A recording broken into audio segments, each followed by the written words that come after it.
ISO on it so you're instantly. Yep. Perfect. We should be live now.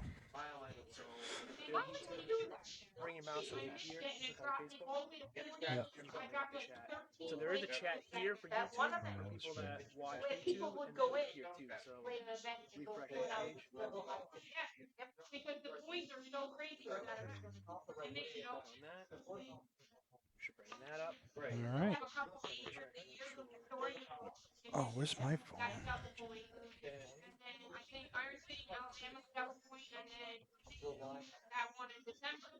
That's crazy, man. Yep, we're live. Okay, everybody. Welcome Friday Night Fight. It's going to be a great matchup tonight. We got Steve Sutton and Russ Holmes versus Erica Testa and Rachel Lang. All phenomenal shooters. Very close skill level between the two partners. So this is really going to be a great test of who shows up and who doesn't. So I'm just going to finish up on a couple small things, and then we're going to get things going here. We got a couple minutes to go, so let me grab my phone and I'll be back.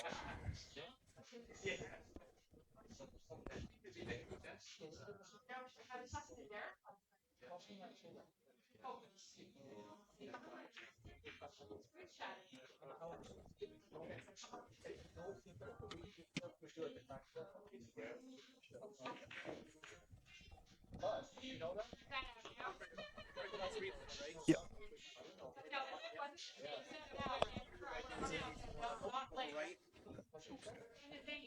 Just click the ISO off. And then on again. Yep. Right. Okay.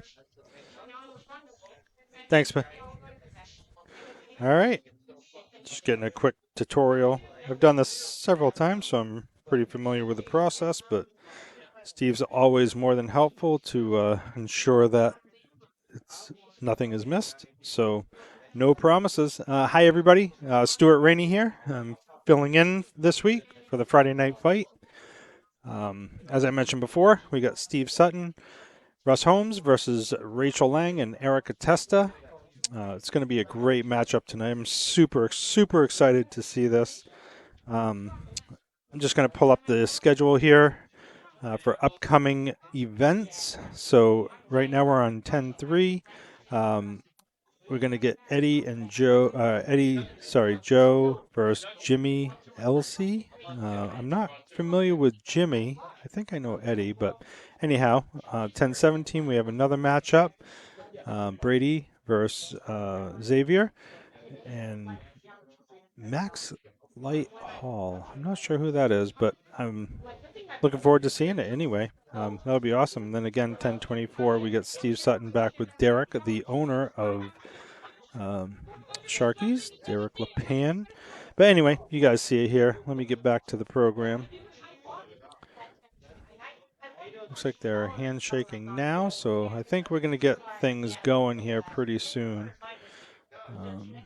Just a couple shout outs to our sponsors, Steve Terrian of Terrian Cues.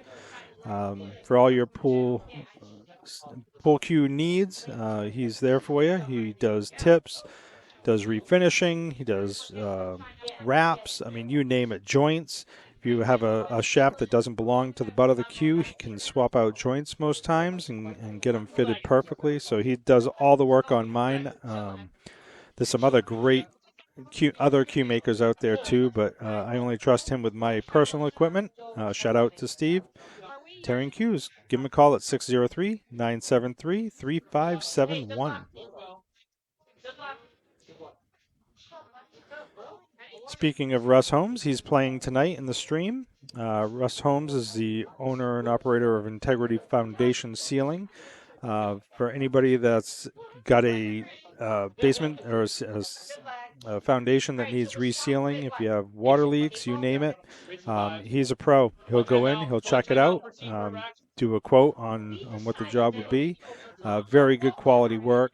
The picture says it all. I mean, I know it's a business card, but you can see, I mean, the product they use is really top quality, top-notch product. So give Russ a call if you have any issues with your foundation, 603-241-2282.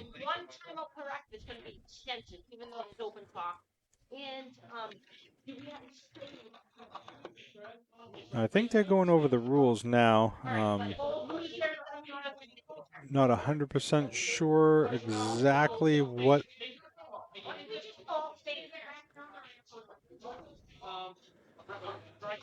I'm pretty sure it's going to be similar to BCA ruling. But with that being said, I can't say for certain. Wait, Russ, because you did that, I'm doing this. That's right.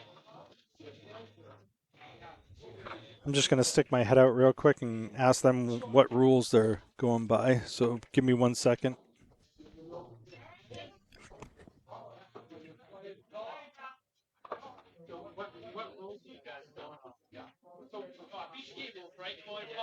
Ball pocket. Can't win on the snap. Can't win on the snap.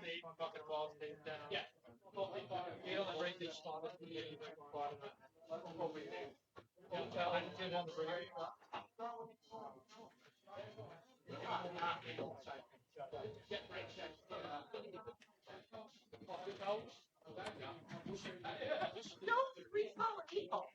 I'm telling you. I don't know where you guys get it. I'm telling you. Alrighty, folks. Sorry about that. So as I predicted, it is BCA rules. Basically, BCA rules is call ball to pocket. How it gets there, it does not matter. You cannot use the 8 in a combo unless the table is open. I believe you are allowed to use the 8 as a neutral ball. But I think that rule's changed a little bit over the years, so don't quote me on that. If they call safe and pocket a ball, it stays down. The opposing player comes in and shoots. The 8 on the break is not a win. The 8 will spot, and then it's an open table still, and they'll continue to shoot with an open table, by the way. So we got Russ up to bat first. Yeah, excuse me. The stripes, a little bit of a grouping in the bottom left of the corner of the screen here, as you can see. They'll have to. Erica and Rachel will have to work hard to get that pack broken out a little bit, but it's still early. You never know. I know that Erica's dabbled a little bit with straight pool, and that's a great foundation to have for seeing breakout shots and really catering to balls that are open, allowing breakout shots and whatnot. So great shot, gave him a great angle. Last thing you want to do is be straight. Being straight means you can only go forward and rearward with the cue ball, and doesn't give you much option for getting the cue ball around the table. So we'll see how this plays out. Probably play the 6 in the corner.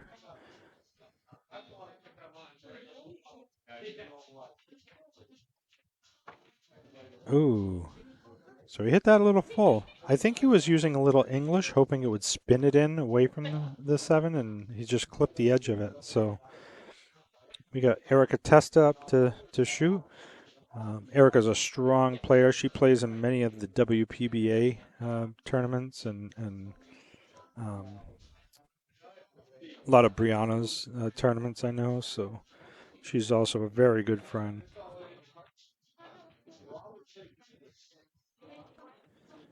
Nice setup shot for the 10 on the side. I'll be curious if Rachel's going to try and hold it with a little bottom right to just stop and spin it in, or if she'll let it go forward. Erica gave her a little bit of a odd angle on this. A little straighter, she would have had a better stop to break out the pack on the bottom.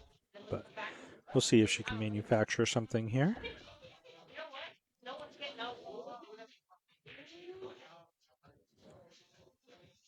Please don't forget to like and subscribe on YouTube. That is so. On Facebook, just like it, please. I'm looking forward to seeing any comments and.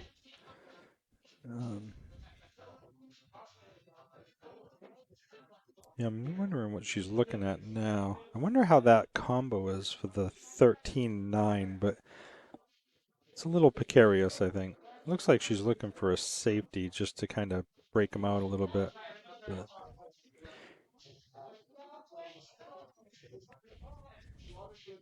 Just pulling up my Facebook page so I can see comments. I can't see them on the screen for my streaming, so That's not a bad idea. bear No, with we me a should have moment just been here.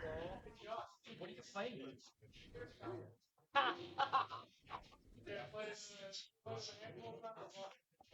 Actually, I'm gonna do something different. Oh, Ella T. She's in the house. Hi, Ella. Good to see that you're watching. Ella is an upcoming and rising star in the pool community. The daughter of Matt.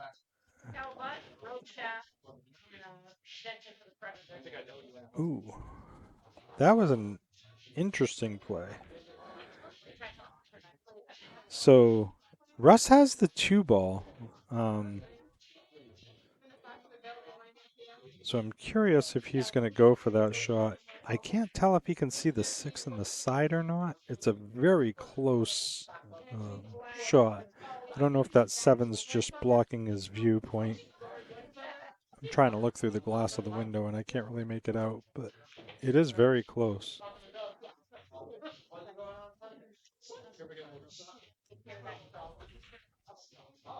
Yeah, looks like he's going for it.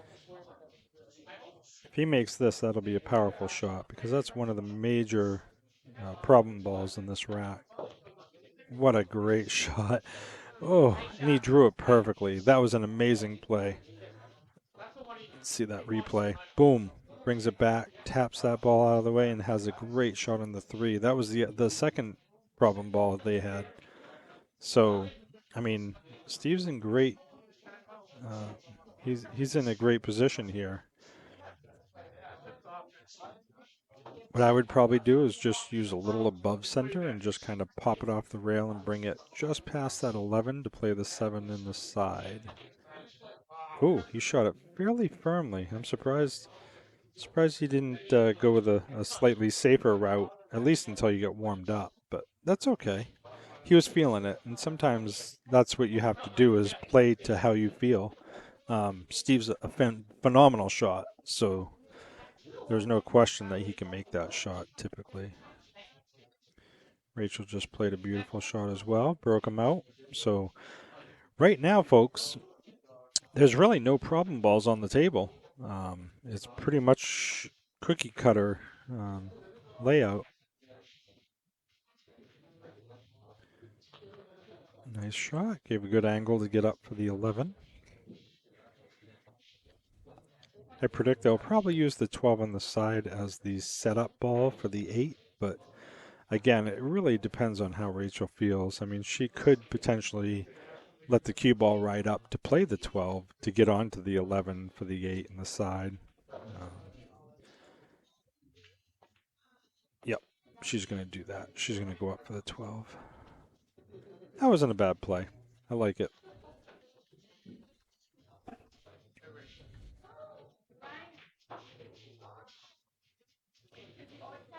What angle do you want? Do you want to be? Want to just draw it back a little bit, and then I can pull it down in twice where you want to be, and I'll try to get anywhere. Just talking it through, seeing where they want to be. Rachel's explaining to Erica just a little bit of draw, just to get a shot at the 11. It's good for them. Typically, shooting it, trying to get too precise sometimes can cause you to lose sight of the actual ease of the shot. Just make it harder on yourself. So.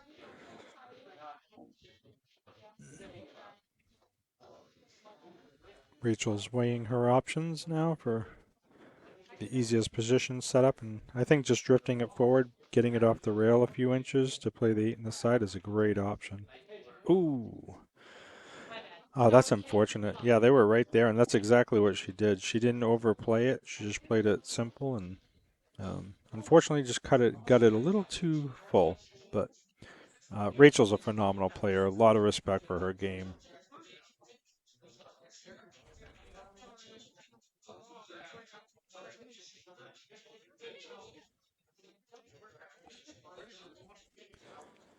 So now they're contemplating, the easiest shot with the least.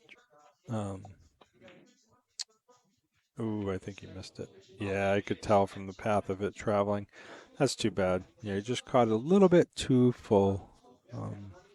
Again, just from what I can tell, it looks like some of them are using a little bit of English in hopes to alter the path of the object ball a little bit, but I think it's not adjusting as much as they think. But so I think Erica was trying to get her for the bottom left pocket. Just came a little high, and I'm sorry I wasn't playing with the viewpoints of the camera. I'll start doing that now. So just getting everything set up here.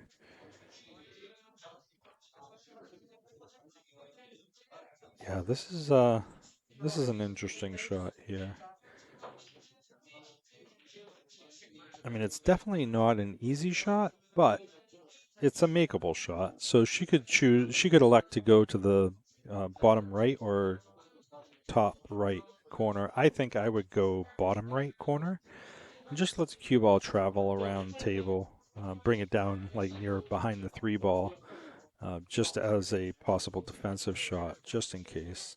Oh, okay, that's a great shot. So she held it on the opposite side of the table that I was talking about, but yeah, that was a phenomenal shot. Great. So let me remember which one's here. There we go. Rachel and Erica are on the board. Great crowd tonight out at Sharky's Billiards here in Somersworth, New Hampshire. Derek LePan, the owner, is doing a fantastic job with this place. I mean, I for those of you that don't know me, Stuart Rainey, I worked here when it was Busters, formerly Busters, and I worked for the business for 27 years. So, yeah, it's a labor of love. And when I moved on to what I call greener pastures, even though I don't know, it's a wonderful place. But there's nothing better than being in an environment where people come to just really enjoy what they want to do and have fun in the entertainment business. But yeah, Derek's bought it, took it over, and has really brought it back to life. It's just a phenomenal location. Very family friendly. A lot of folks think pool halls are dark, dungy businesses with sketchy stuff going on, and I can assure you that this is far from that. Um, Very clean, food's great. They have very limited alcohol. They have a couple things here and there, but it's not full bar, so it is family oriented. It's a great place to come unwind and just have fun. So come check it out. Route 108, Somersworth, New Hampshire.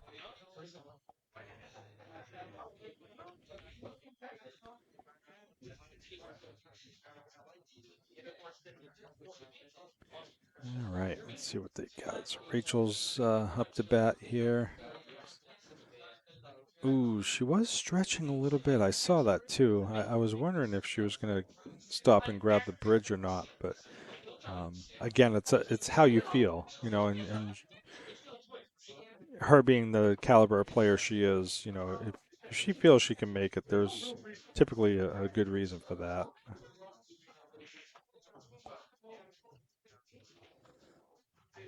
So we got Steve Sutton up there. Very nice shot. I was wondering if he was going to use the ball to play it off of, but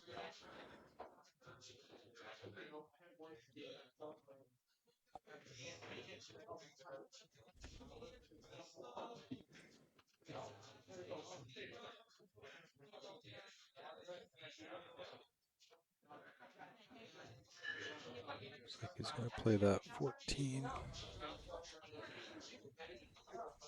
I just try and bring it off the rail a little bit. They do have to clear that ball in the. Ooh, I thought he overcut it. That's a great shot.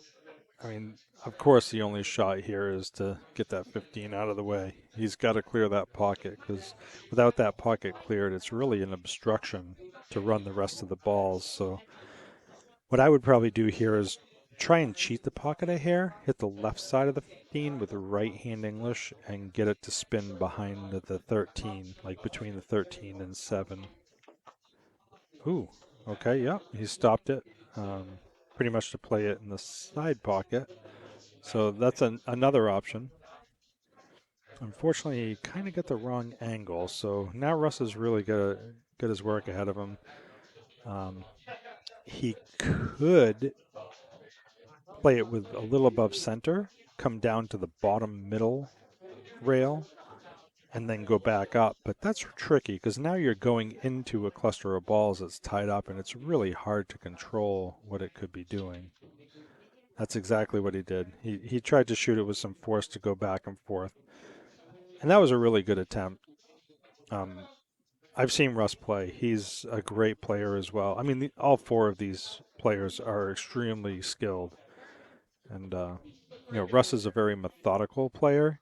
He looks at his options, calculates percentages. He plays a lot like I do mentally, as far as the mental game goes. So,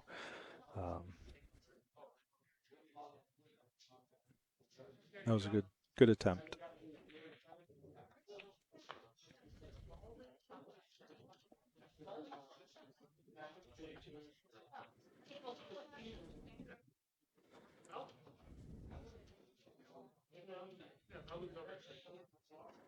All right, folks. We got 6 people watching. Let's try and share the stream if you would, please. I'd love to see this get up to double digits, and you never know. Maybe we can get up to triple. If we get up to triple, then I'm afraid I wouldn't be able to escape this booth. They'd want me here all the time.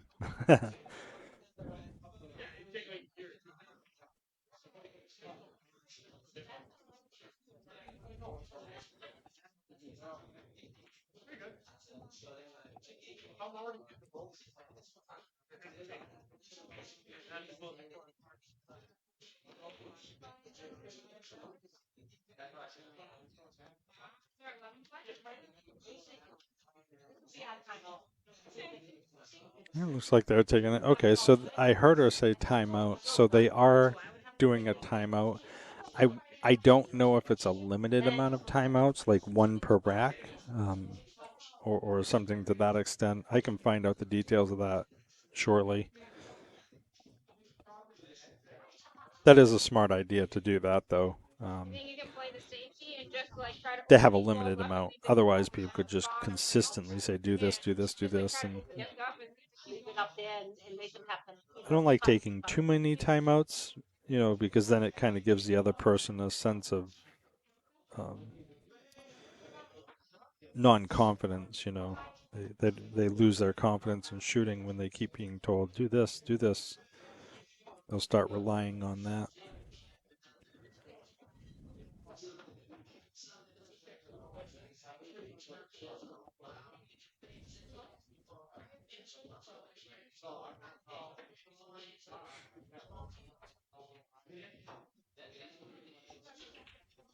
She's playing the combo. Oh, okay. She's playing a safety. Yeah. That makes sense. So great leave. I mean, they have the 13. So, I mean, he's definitely got an opportunity. Again, this is kind of like when Rush shot the last ball on the side and missed. To pocket the 13 and have a shot afterwards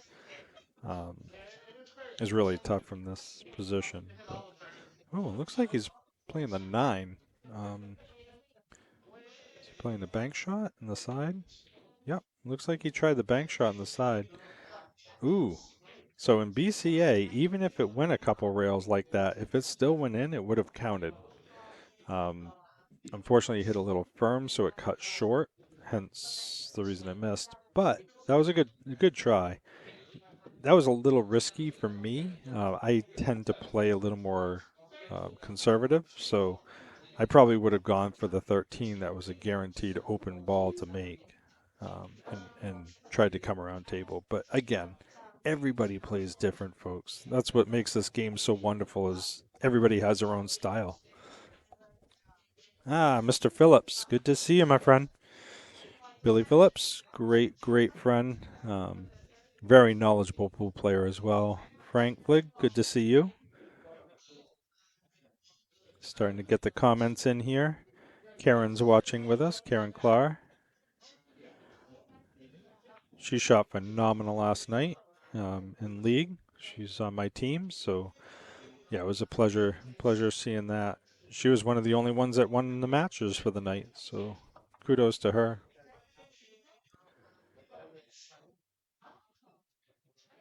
Erica's kind of figuring the layout and what pattern she wants to run here. So let's get a better view on this. Let's see. Okay, so she does have the 5. That was close. She almost didn't get her up high enough, but it was enough. So what's this camera angle? I forgot. Oh, that's the high def. It almost makes it look like there's a ring around the balls. That's kind of weird. That's like UFO pool. 22 viewers. Hey, thanks, guys and gals. Appreciate that. Please like and share. All right, Rachel's going to give it a go. Beautiful stroke. Nothing fancy, just kept it simple. Not overworking or overplaying the cue ball. It did leave it a little bit longer for Erica, but Erica's very capable of making this. The only thing she's got to worry about is that 9 ball. She can either A, try and hold it, or B, try and pop it out. I don't really like holding the cue ball because you're restricting your stroke. So this is a shot I'd actually use a little left hand inside English and come 3 rails and path towards the 9 ball to get to the 2. It's a little more of an aggressive shot, but I think that's the more natural way. So, she used right English, tried to spin it, and look at this. If it went, folks, it would have counted. Because remember, BCA, it's called ball to pocket. How it gets there, it does not matter. So if you're strong enough and can hit it firm enough, if the ball goes, it counts. All right. So we got Russ up to shoot. I would just kind of tap it in. I don't know if he can hold it. I don't think it needs too much speed. Ooh, that's pathing pretty close. Yeah, I think he thought he was going to hit the 2 ball. So that wasn't a bad try. But this is still a possible shot, folks.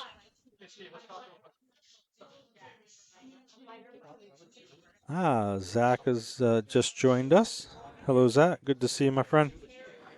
Zach is also an uprising player here.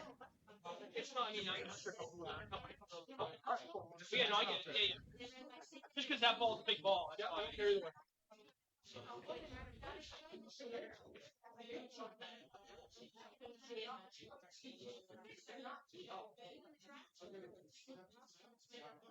Just got to be careful of that side pocket.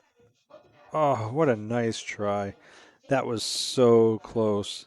I mean, if he made that, look at it. It was a beautiful natural angle to get back for the 8. So Rachel's up to shoot. I would probably opt to play this on the top right rail and mirror the 3 in, because then the cue ball will travel 3 rails and then path towards the 2. She could shoot the left side of the 3 with a little right English and just hook it back to the rail. The issue here is the 8 ball is blocked with that 11, so you really have to have an angle. There you go. That's a good shot. That was probably easier to control, to give an angle to get over for the 8 rather than the one I mentioned, because now the ball's flying around the table. Good shot. There you go. Erica played a great shot. Just get it over where there's a open pocket for the 8. So Erica's not really happy with that, but to be honest with you folks, I mean, that wasn't a bad shot for what you had. You're very limited to pocket space, to table space. For her to get it into the position for them to take the W is, in my eyes, a great shot, great opportunity. So I hope she doesn't look down on that shot too much. That's the one thing I noticed about this game is so many people have such great talent for it, and it's where the confidence comes in is what determines the mice from the men, or in this case, mice from the women. All right. Erica and Rachel take the second one. So we got a 0-2. There we go. Took a second to update. I want to thank all of you for tuning in tonight. I really appreciate it. I'm flying solo in the booth tonight right now. Stuart Rainey here. Very humbled to be a part of this event tonight. Great people, great players, good friends, all of them. So playing here at Sharky's Billiards, Somersworth, New Hampshire. Just a quick shout out, not to give them too much publicity, but we got Apex Racing Lounge. Actually, Russ Holmes is partnered with Steve Fleming, and they actually rent these machines out at the location in East Side Tavern in Rochester, East Rochester. So please check that out. Speaking of which, here's East Side. Go check out those games. I know that they pull them sometimes for events, but it's really a growing platform, and so many people enjoy doing it. Erica's up to break here, so we'll see what the outcome is here. That's a pretty nicely controlled break right there. Look at that. The only ball that's really, I mean, nothing's really tied up. There's really hardly anything on the rail either, so slightly challenging first shot, but you know, if they can pull this off, the sky's the limit.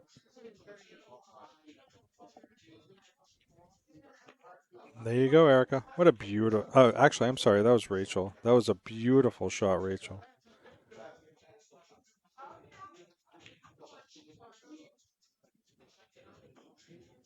So, all you viewers that are watching, do me a favor. Please put in the state that you're in, that you're watching from. I love to see how far out we're stretching to. I know a few of you just seeing it here is Maine and New Hampshire, but give us a shout out. I'd love to see it.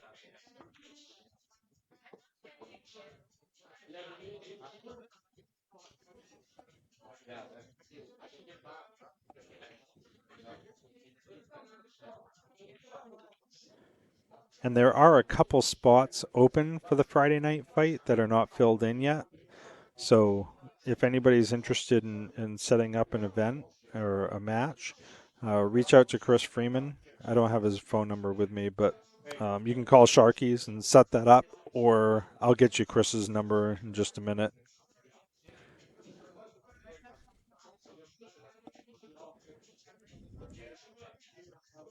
Smartphones are making us dumb. Ah, Brenda, Massachusetts. Yeah, it's hard not to root for the ladies. I got to agree. Lawrence, Mass, Frank. Okay. Yep.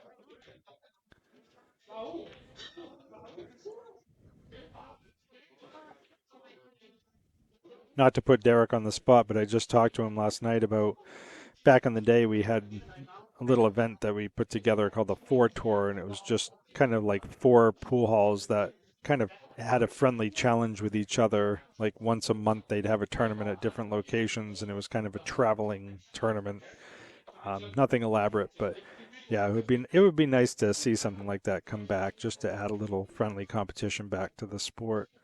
There's so many tournaments right now, though, so it's hard to really schedule around other people's tournaments. So it pulls away from that. That's unfortunately. Yeah, Russ is kind of struggling a little bit, but, you know, I don't think he's been playing all that much. But, you know, I've seen him play, and I've seen stretches where he's taken time off, and he is a grinder. Even though he's showing frustration, he can turn it on at any moment and just be a wildfire. So definitely don't underestimate his ability.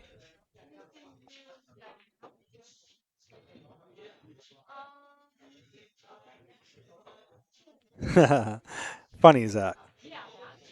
Yeah, Steve Sutton is definitely one of the largest advocates of the game that I know. He's just got such a passion for it. Not that anybody else doesn't, but he invests the time, the money, and he participates in so many different events. And he's a great advocate for the sport for sure. I think he's a very valued asset. As much as people give him crap, and I don't know why, because he's a very nice guy, very well rounded, and he knows where he is, and he knows where he wants to be. So that's better than some of us.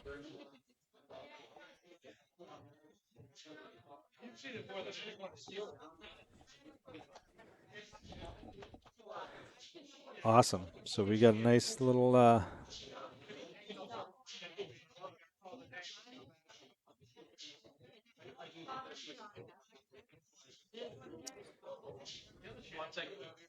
some I can't remember his name. Some guy just came over shooting the stuff with Russ, and Russ was like, "Hey, we're playing."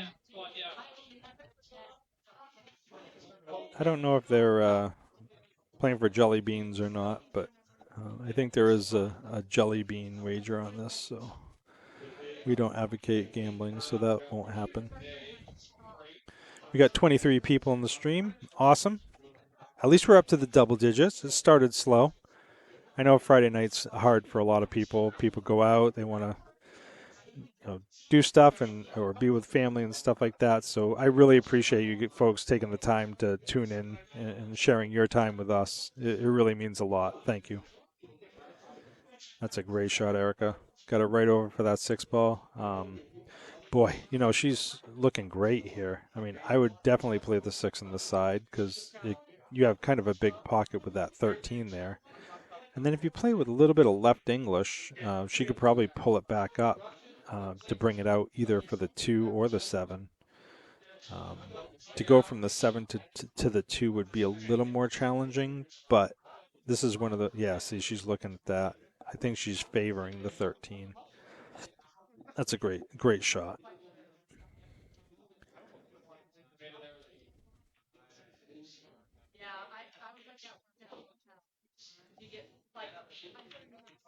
Yes, Derek, you're exactly right. Nice. So, hey, that worked out great. So Erica's right-handed. I think she might need the bridge, though. It's a little far out, and she's a little bit shorter, so she's probably going to grab the bridge to get this to draw back, but maybe not. We'll see. Yeah, there we go. Not like I haven't played with her for a few decades.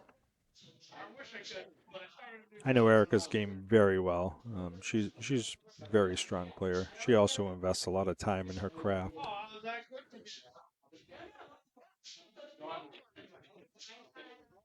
Just played it safe. Yep. Didn't want to draw it. Didn't want to risk miscuing. The 7's in front of the pocket, so a lot of people would think that was kind of a passive play. But to be honest with you, it's actually really smart when you think about it. Rachel I think she's in the 600s for Fargo, so there is no reason why she can't favor the left side of the 7 and bring the cue ball 2, even maybe 3 rails to play the 8. Boom, boom. Come over. Come on. Ooh.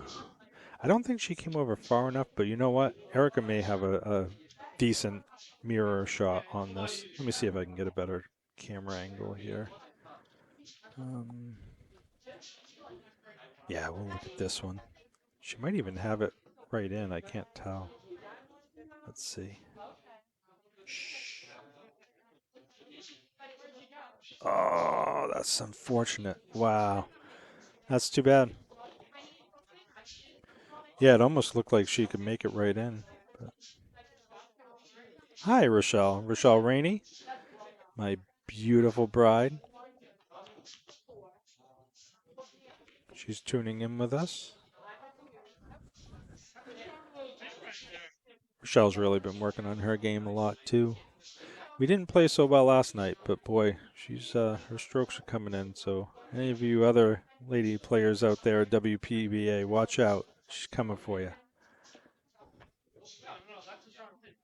That's a great shot.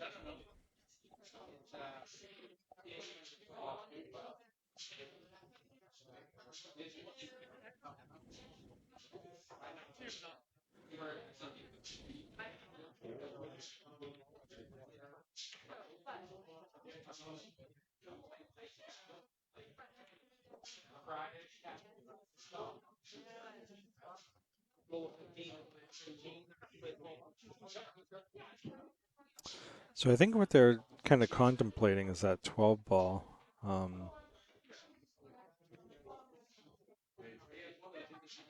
be able to probably. Well, I'll get hired on. So I'd probably roll this forward just a hair, just like that.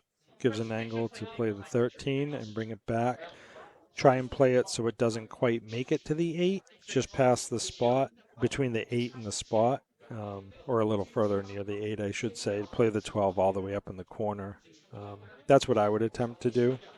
You just got to be careful not to get behind the 8 to block you, but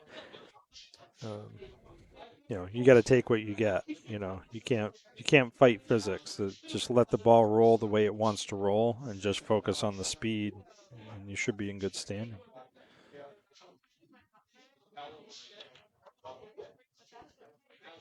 Just like that. Well, no, actually, he didn't really come short. That's actually as good as you can ask for. That was a great shot. He didn't risk getting behind the 8 by overhitting it. Has a very makeable shot on this 12 all the way up. So a little bit of pressure on this shot, but I think Steve will make it.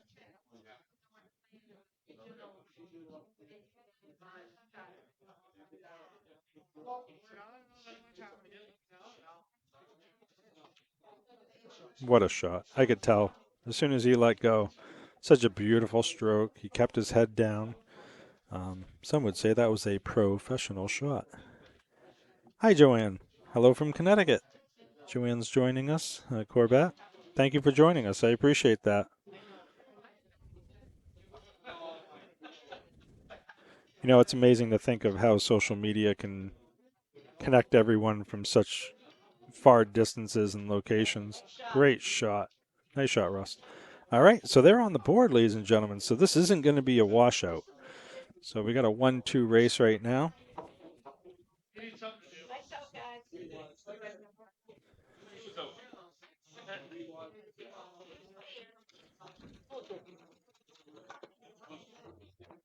They're racing to 5 games. For those of you just joining us, we're playing 8-ball. It's partners, Steve Sutton and Russ Holmes, versus Rachel Lang and Erica Testa. Very, very close handicaps. I mean, within 4 points. So this is really going to be a nail-biter match tonight. Super happy and humbled to be here to commentate for these folks. All of them are fantastic people. Eric and I have probably been friends the longest out of the group for quite a few decades, actually. So I started working at Busters in '91, so that's when, shortly after I first met Erica.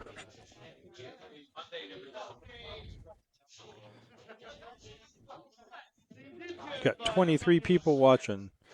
I'm going to say it until it drives you guys crazy. Like and share. Some of these people have like thousands of people that are friends on Facebook, and it just amazes me. I'm happy to get double digits, let alone hundreds.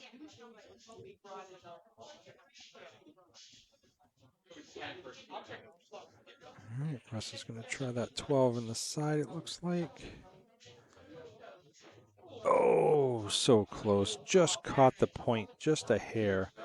That was very, very nice try.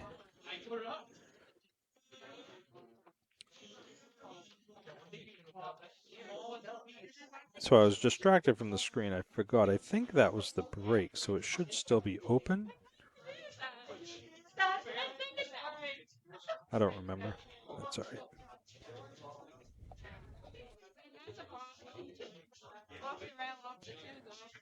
All right, my ADD might kick in too, so you viewers have to help me pay attention to the score and make sure I'm remembering to put them on there. You'll get a cut, don't worry. Rachel's up to bat. Oh, a little further than she wanted. She wanted that 13 on the side. She still has it. I mean, she was disappointed that it came further than she expected. But, I mean, Erica's still in a good standpoint as far as making that. That's an easy shot for her. And she's got the assistance of the 12 to help it in. Just like that. Nice. Now they can get that 14 out, which is their problem ball. I would probably try and hold this a little bit for the 12. Just because the 12 is their next problem ball. So I just put a little bottom right, spin the 14 in, and just draw it back. Jack up a little bit and draw it back to stop it. Exactly like that. Exactly like that. Almost like I knew what I was talking about. Great shot.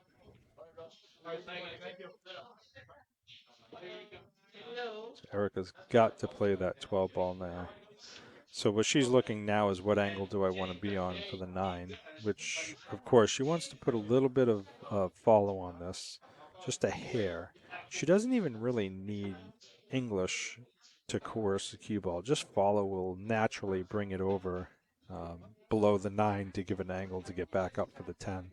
Even if she didn't get enough angle, the 10 goes in the corner, so she's really in a good position. Nice smooth follow through. Yep. That's perfect. So see, she got a little bit straighter than she wanted because she wanted an angle to get for the 10 for the same pocket, but that's okay. Rachel could even cheat the pocket a little bit here if she wanted to and slide the cue ball to the left to play the 10 in the same pocket, but if she wanted to just cheat it on the opposite side, she could play the 10 all the way down. The issue is the 2 balls blocking the 8, of course. So the only pocket they really have is that corner pocket, assuming they don't get below it. Ooh, that was a little firmer than I expected. That is unfortunate. Wow, that really surprised me. Yeah, I think she thought she was hitting it fuller and would stun it to slide a little less than it did. So I have a feeling Erica's going to kick at this.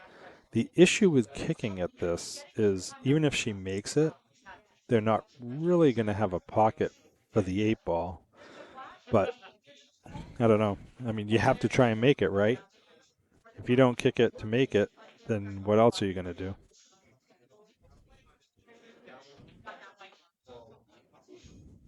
At least if they can see the 8, maybe they can play some sort of a bank shot. She's using what looks like a spot on the wall parallel shift technique. Oh, a little long. Good hit on the way back, but no rail. For those of you that don't know, after the cue ball contacts the object ball, something must hit a rail or be pocketed for a legal hit, which it didn't. So naturally, Steve's going for the trouble balls or problem balls, so he's going to get that 7 out of there. Once he does that, that's really going to open up the rest of the table. I would play this to get that 5 ball next. That's the only other ball that's really impeding the other balls.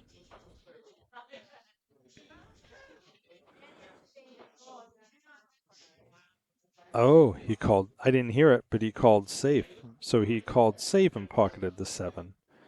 Smart play. So, as I mentioned earlier, if you call safe and pocket a ball, then the opponent has to shoot the next shot. The ball that pocketed doesn't count as a played ball.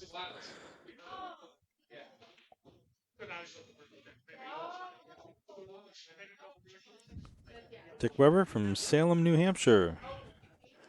A local boy. Oh, what a nice try. Thanks for tuning in, Derek. Appreciate you. Nate just joined us. Hey, Nate. Glad you joined us. Thank you for taking your Friday to tune in with us.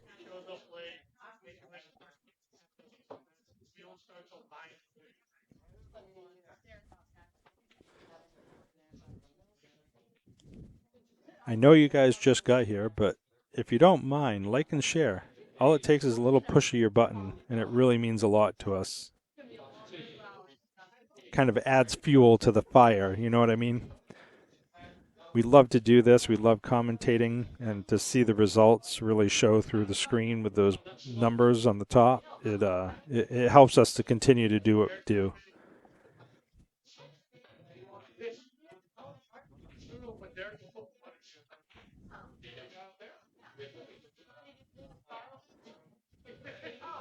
So this is a case where I'd probably just tap the 5 in. Oh no, I'm sorry, they're shooting at the stripes. Wrong team.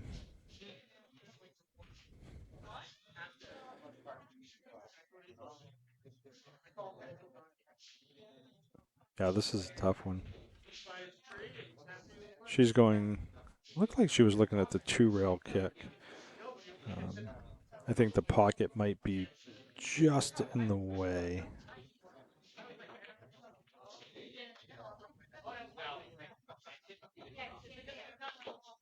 Looks like she's going to make a hit on this. If she goes long, she might make it. Nope. Oh, just shy. That's too bad. It's crazy how many different aspects of the game, or not aspects, but it's amazing how many different components in the game can alter how your shot result plays out. You know, how hard you hit it determines how far it sinks into the rail, how much English, top, bottom, the condition of the cloth, the weather. I mean, there's so many factors that play a part. It's unbelievable. So that was a great shot and at the same time a risky shot. I personally would never in a million years play a combo like that with ball in hand, because, I mean, you could have played the 3 and gone around table to get up to the others and then played the 5 afterwards eventually, or whatever the other shot was, I'm sorry, but and played the 5 and then gone around the table to play the 3 after. But people see the layout of the table in different ways. So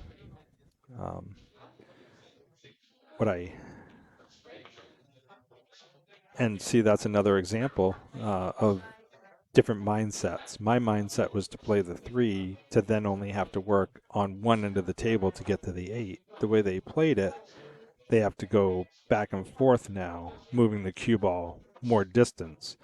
And maybe that's the 14-1 player in me, straight pool player in me, but it works. There's different ways of playing the game, and that's what makes it so unique for the players. People think pool's hard, but the only hard thing about pool is making it easy, if that makes sense. Hey, Mama Testa's watching. Happy anniversary to you and your loved one. Erica's mom and dad just had their anniversary. 55 years, was it? I can't wait till I can say that. I'll probably be dead before that. I know that's morbid. Oh, so Steve tried to play it rail first. He was cheating it to get an angle to the 8. Granted, he did not leave it hanging very easily. Gave Rachel a tester, but the issue is now the 3 is in the middle of the table. So Rachel really has the balls in her court, no pun intended, because if she goes for a risky shot, even if she misses, if she plays the speed right, she can leave them no shot. Mark Small just joined us. Mark is also a very well accomplished pool player, a strong player.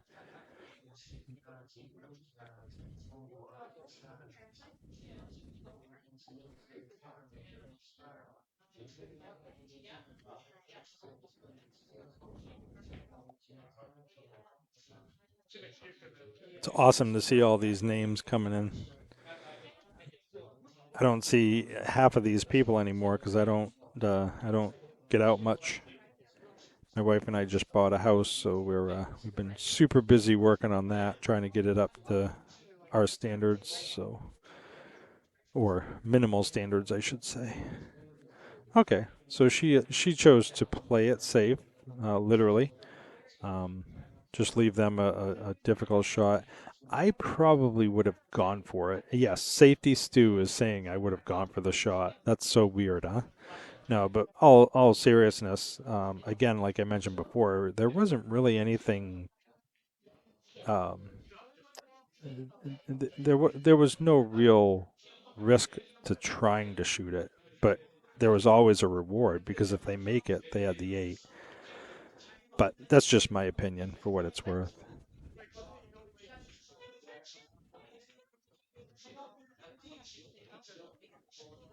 It's like riding a bike, Mark. It wouldn't take you long to get back into it. You've always had such great eye for this game. Okay, so hit a little hard. Again, great leave. Didn't leave it a hanger. So this is a position where I would probably heed on the side of caution and play it more safe than anything. You got to remember, it's not whether you think you can make the shot, it's whether you know you can. And you got to look at the percentages.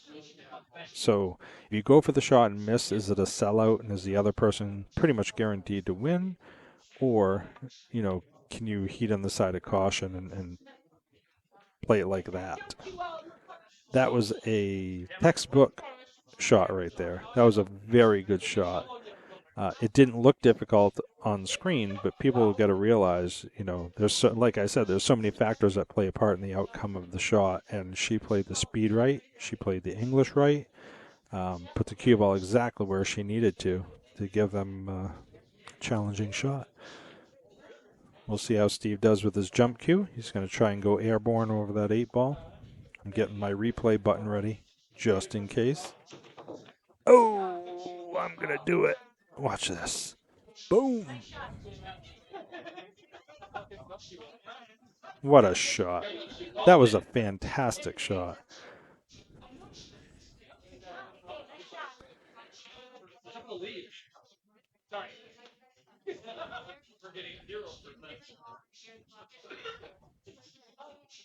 Steve glanced over and gave me a smile and a thumbs up. He should be proud of that shot. That was a great shot. This is also a great shot because there's no pressure. Absolutely no pressure. As Steve's explaining to him, shoot it with speed so in the corner. So if you miss, the cue ball goes to the top side rail and essentially won't leave them hanging in the pocket with a shot, or they won't have a shot, Obviously won't leave the object ball hanging, but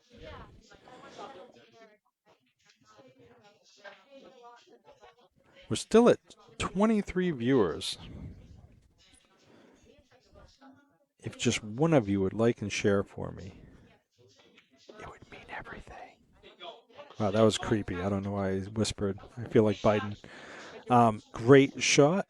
So, hey, guess what, folks? We are at 2-2.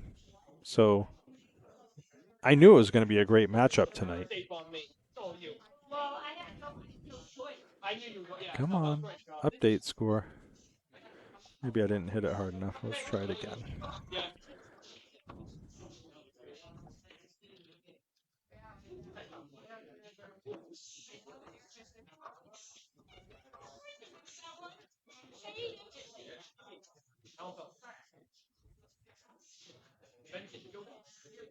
There we go.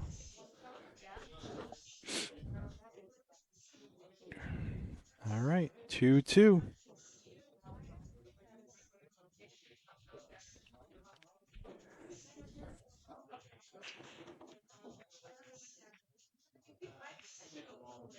Oh, what a great break. Nice little kiss, bump in the end there. So,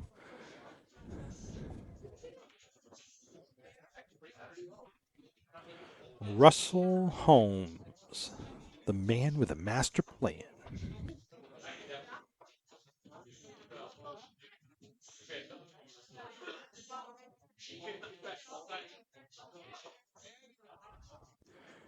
Wow, what a great group out there. Friday night, folks, this place is jumping. I wish I was good with the cameras. I'd send you an overview of the whole room, but I'm just a newbie. That was a great shot. Nice stun shot, slid it over. Gave Steve plenty of options. So I do like the fact that he's taken the 2 because that is kind of a problem ball with that 13 there. Great shot, brought it back for the 1. Hopefully he takes the 1.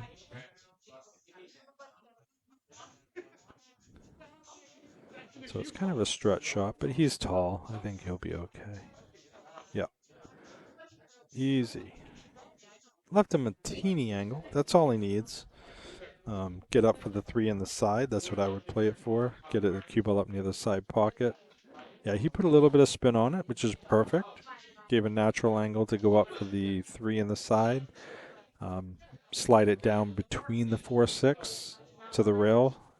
It's not quite the tangent line, but if he has a little bit of follow on it, then it'll pull it between the 4-8.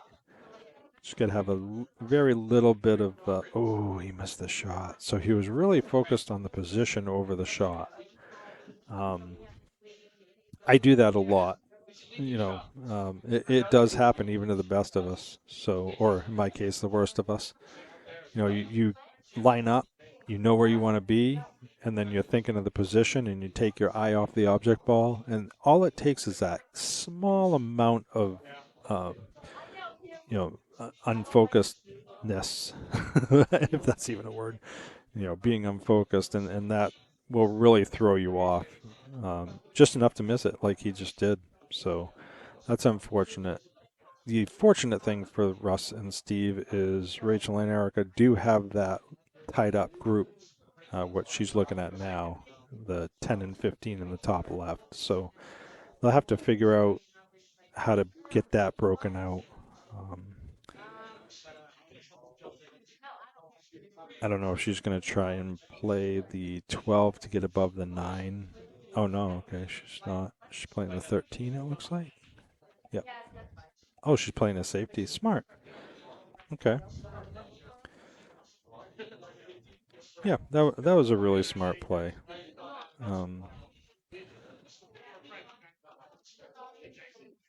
I think what I would do here is I would hit the 3 just below the 4 ball, to the bottom of it, to the rail, and drift the cue ball behind the 10, 15 for a safety, a return safety, because they don't really have many other shots to go by. Oh, he could see it. What a phenomenal shot. I'm going to replay that. I did not know it went by those balls. I thought they blocked the 3. Otherwise, I would have called that all day long. That was a great eye, Steve. Great eye. I do not think that it's a smart play to play that 4 ball. If he plays the 4, not only will he not get position, but he'll also break out their only problem balls.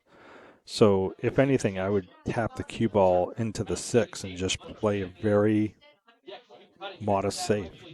Just leave him behind the 8 ball so he can't make the... Yeah, exactly where his finger is. That's exactly what I called. Just tap the 6 and leave the cue ball right there.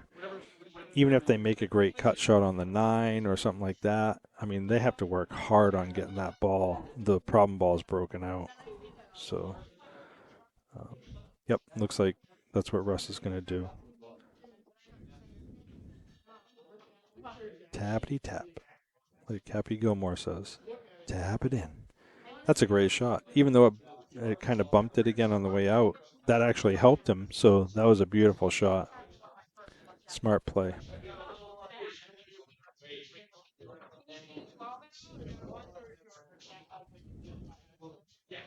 So Erica, she's a very good 8-ball player. She's got great strategic play with 8-ball. She's a stronger 8-ball player than I am. And you know, as far as the patterns and the thought processes between higher percentage and theory about where you should leave balls if you miss, and just she's a great asset for 8-ball.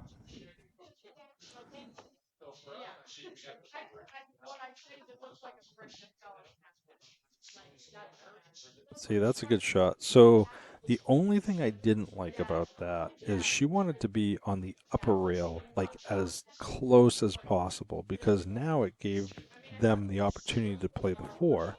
Now, granted, they can't hold it for the 6, but knowing that, what I would probably do is play this with just a hair below center or a little bit of left English. So after I made the 4, I'd try and bump the 6. And I know it's a risky shot because you don't know what you'll get afterwards, but I'd rather risk a shot than miss it and definitely not have a shot afterwards. So that looks like that's what he tried to do. Now, he did make the 10 ball a problem ball for them. The 4 ball does go, assuming you can get a little bit below it. So that was a very fortunate bump after that miss. So, hey, as the saying goes, I'd rather be lucky than good. Although I've told people I'd rather be good and lucky, but hey, you can't have it all.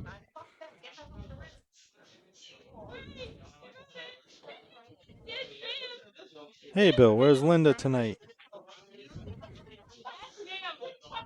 Billy and Linda, one of the nicest couples I know. Fantastic people.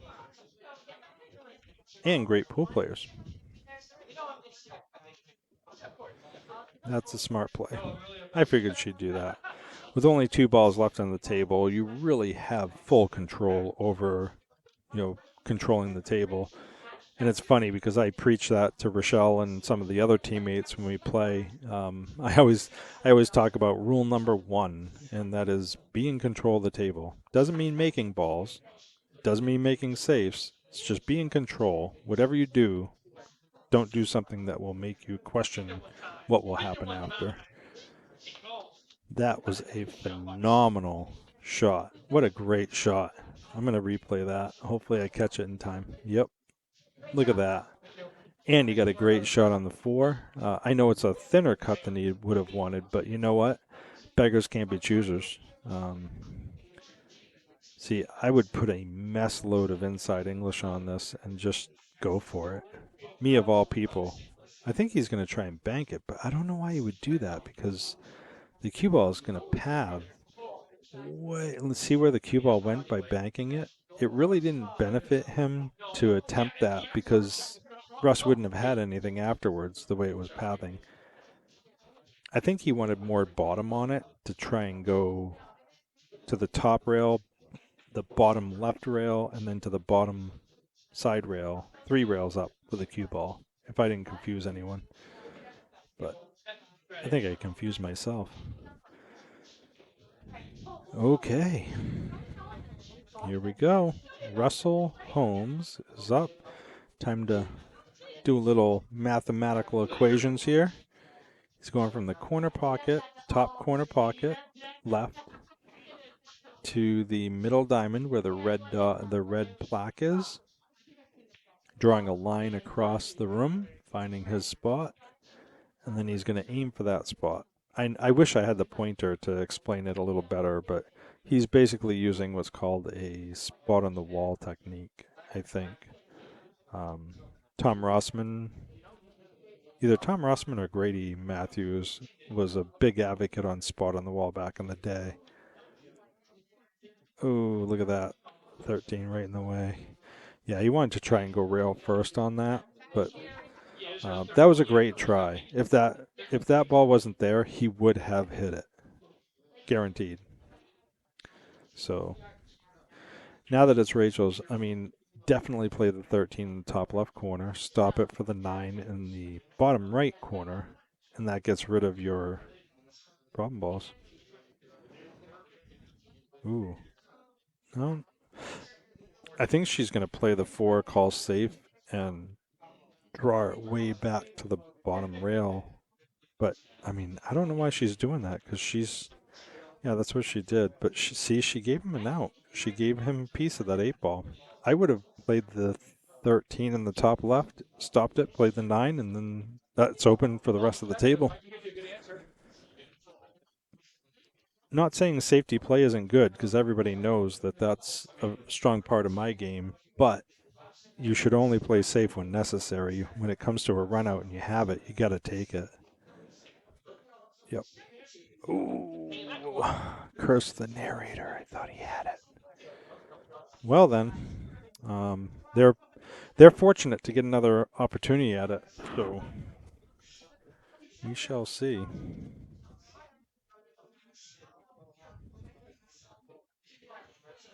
Hi, Linda. All right.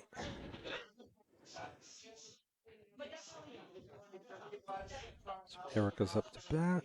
I think she'll just bring it around a couple rails. 1, 2, maybe even 3. Perfect. Great shot. Nice stroke. So what I would do here is, of course, play the 15 in the side, and then I would follow it to the rail as much as possible to get an angle on the 11 to then play the 12. You got to get position on that 12 before anything. Okay, she was trying for position on the 12 first, but she came a little long. Little inside English would have helped it to stay more to the center of the table, but that's okay. Erica will just play this straight down. A lot of people see this and they tend to play like the 11 in the side because it's closest. But one of the things I learned from Brianna Miller is, playing it in the corner is more natural because the way the angle the cue ball comes off the object ball, it's easier to get position on a lot of the shots afterwards. So I've officially nicknamed those shots the Brianna shot. I joke with my wife about it here and there.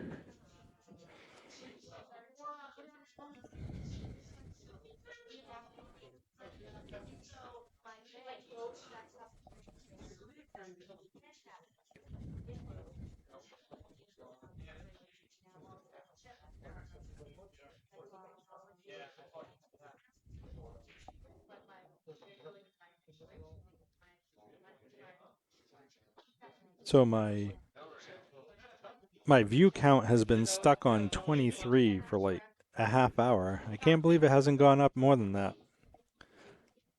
All right, you get two choices, right? You can hit it or go down.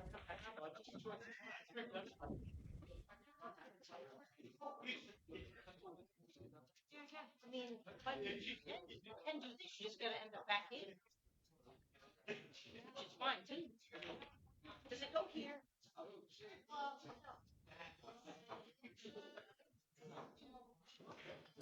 mean, I don't mind. Yeah, so I mean this You is gotta get back to here. I would, honestly, I would probably play the 12 because the 8's hanging in the pocket. So you don't really have to worry too much about position on it. So by playing the 12, it gives you a little more flexibility. If you overdraw it, you have the side. If you underdraw it or follow it, you have the corner. I don't know. That's just my opinion.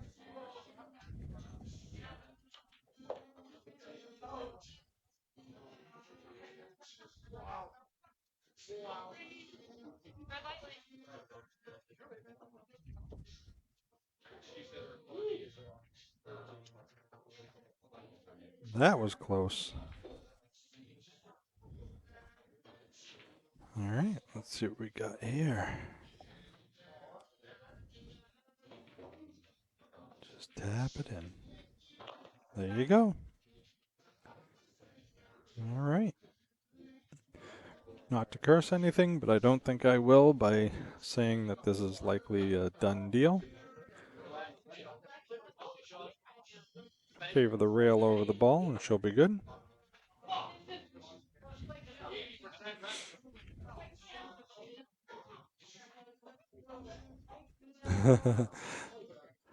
All the wow faces that I see for the little icons because of that near scratch. Hey, thank you for making All right. Thank you Erica for and talking. Rachel take the next one. So we have a 2-3 race going on here. We're at Sharky's Billiards in Somersworth, New Hampshire. Owner and operator, Derek LePan. Very nice establishment. Please come check it out if you get the chance, if you're in the area.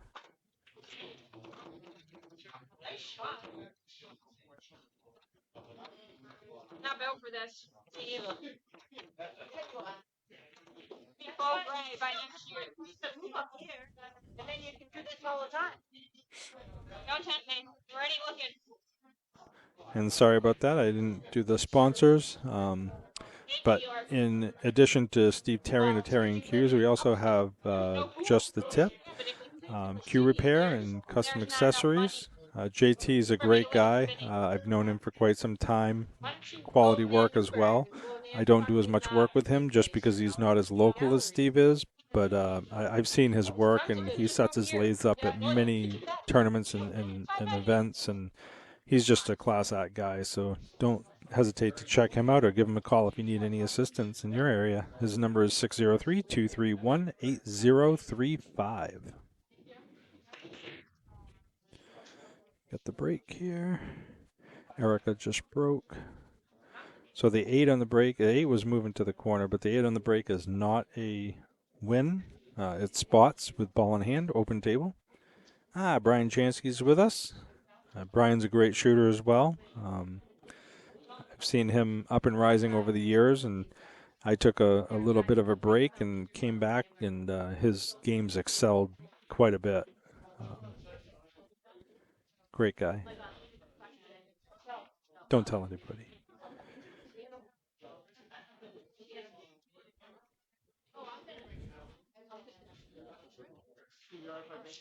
Eyeball. I might not make it, but yep.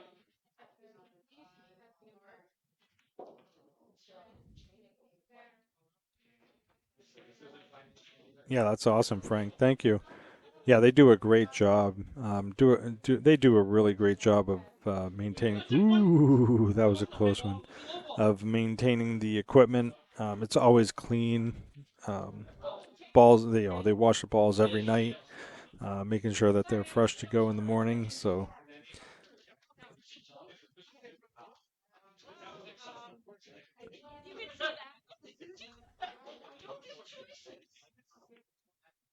Climate control is really comfortable as well.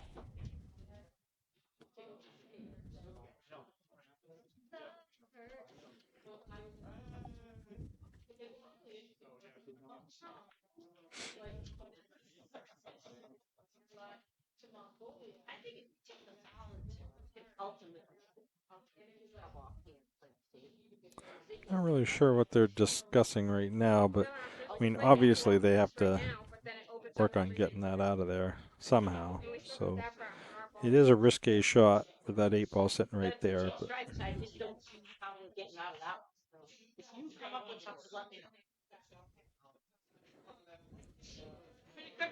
let's take another look at this here. No, play this and bump into it, but that's scary. Oh, I get it. That's scary, man. I don't know what they're talking about, but I could hear Erica saying, "That's scary, man."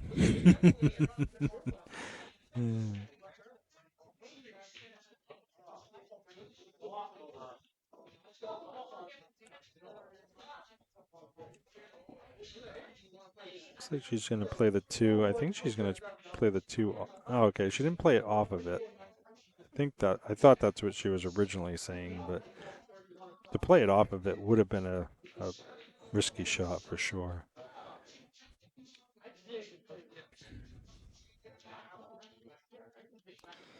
Yeah, I don't like this at all as far as any type of a breakout now. I mean, obviously she could draw it a hair and break it out, but my goodness, if you hit that 9 ball wrong in any way, you're pocketing the 8 ball.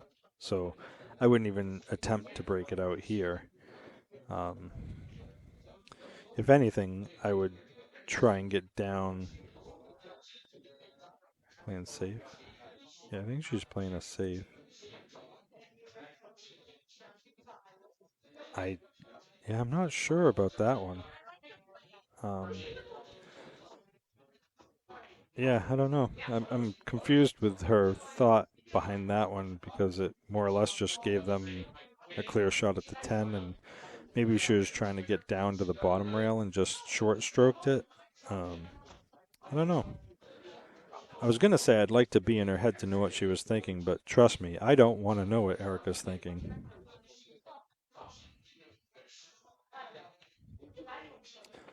Hey, Steve. Thanks for joining us, bud.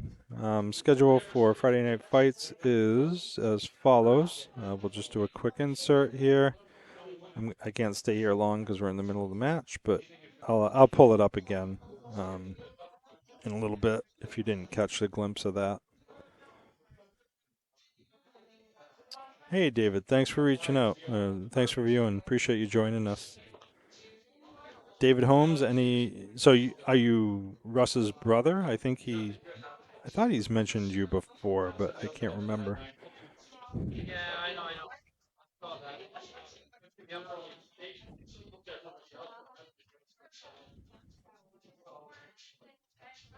From Florida.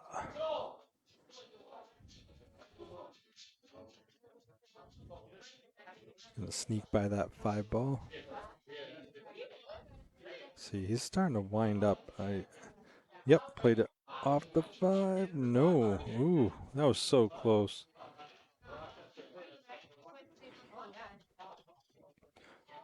Tell you what, Steve, I'll make a deal with you. If you hang tight with us for about 10 minutes until this rack's over, you like and share the stream to as many people as you know, which is probably in the thousands, then I'll share the schedule. Deal?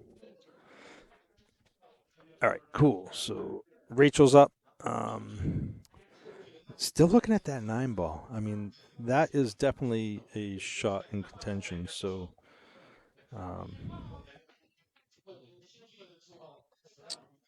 I don't know. I like the thought of trying to get.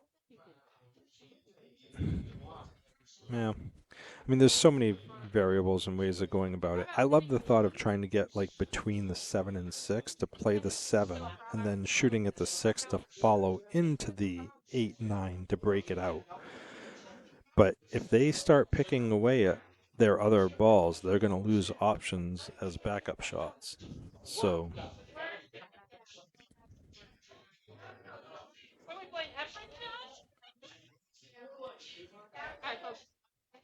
kind of a precarious situation.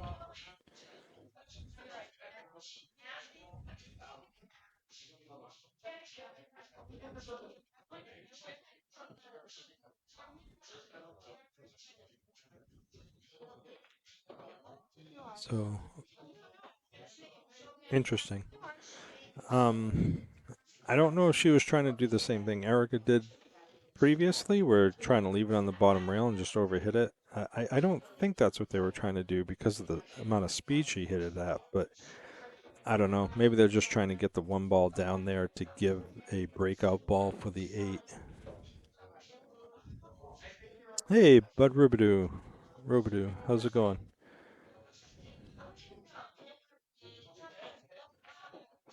Don't worry, Joanne. I don't know what's going on half the time either, so you're not alone. All right. So we got 2-3 match set. Rachel and Erica are up.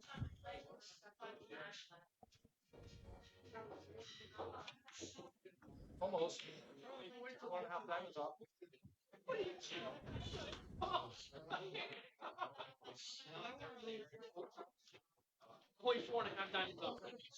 Use the 15 to break out the 9. Well, that is definitely a shot to see.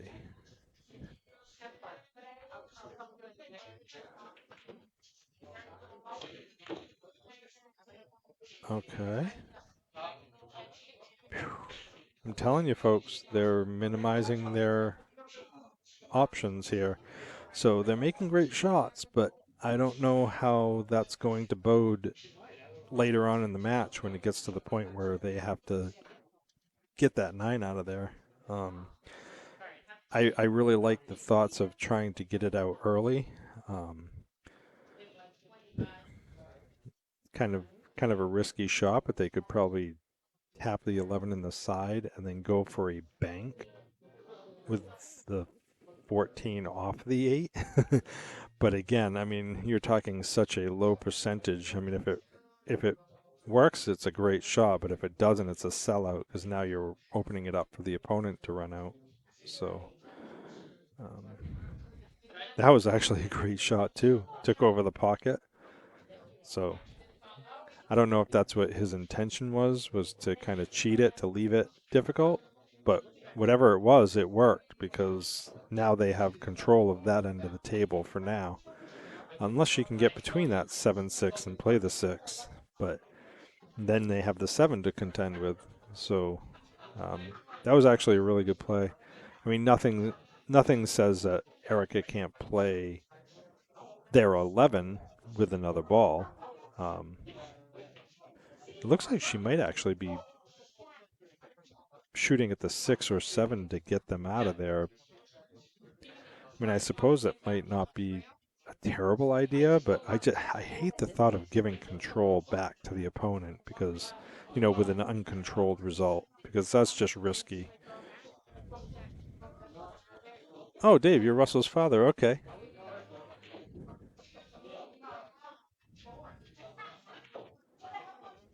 You raised a good man.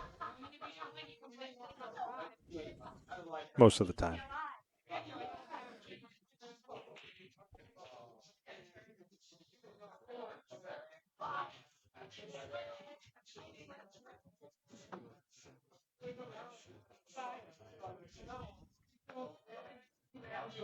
Yeah, it did look like the 15, Brian, but I think that was actually the 13. It was in the top left corner.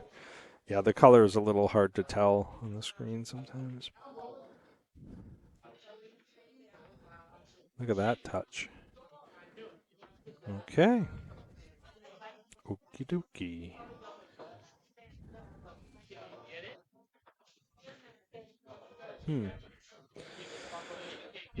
So, right now, I mean, he was lining up for the 14 in the top left corner, but I mean, my goodness, why would you do that? Because even if you make it and the cue ball comes around, to get a shot on the 11 is not a very good shot to get the 9 broken out. So, I don't know. I think that's the smart play right there. It's just getting that ball out. Oh, see, I wouldn't have buried it with their other balls, though, because now they just created another issue. Although they do have the combo, the 9-7-11 combo, I suppose. So there is a little level of control there. I'd really love to see the ladies pull something off here because, I mean, there's such potential to just have fun with this rack. I mean, you got to take it for what it's worth. But, she should, if she can, I would shoot the 4 in the side. Let me go to a different picture here. I know I'm getting geeky excited about this. So, yeah, if she plays the 4 in the side and uses draw, she could easily pull it down. And maybe even a little right English and just spin it into that 9-7-6 area and have fun with it. I mean, what do you got to lose? Except a game.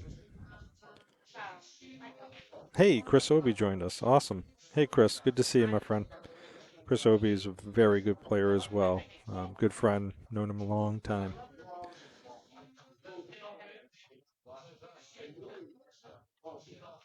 Aha.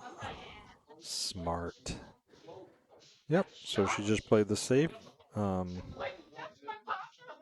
was actually a really smart shot. See, that's what I mean. I don't really see those types of shots very often because I don't play 8-ball as much as I should. That was a great play. Yep. You called it, Brian. Yep. Oh, Chris is in Maryland. Hey, travel safe, brother. Get home to us. I hope you have a good time out there.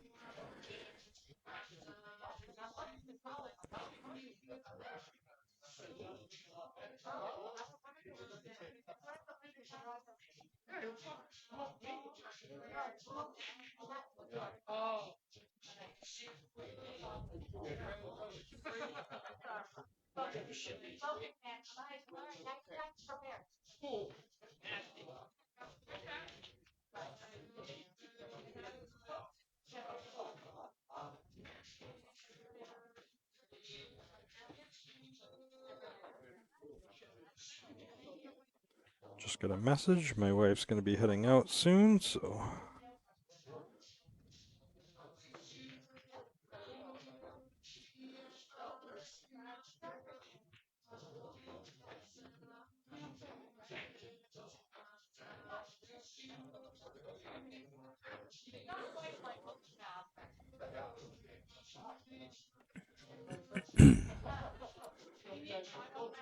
Trying to figure out the best pattern here. So What they really should do is take control of the pocket again.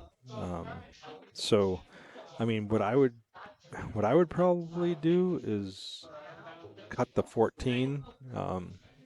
Oh, he's going to bank it. Okay, yeah. I mean, that's not a bad attempt either because it's a big pocket. So if he goes long and it hits the 8, it still counts. Ball to pocket, remember? So this will be a great shot if he pulls it off. But the thing he has to be careful of is going short and pocketing the 8. So, so he went long. He hit it fuller than he expected to, but he may have actually blocked the pocket.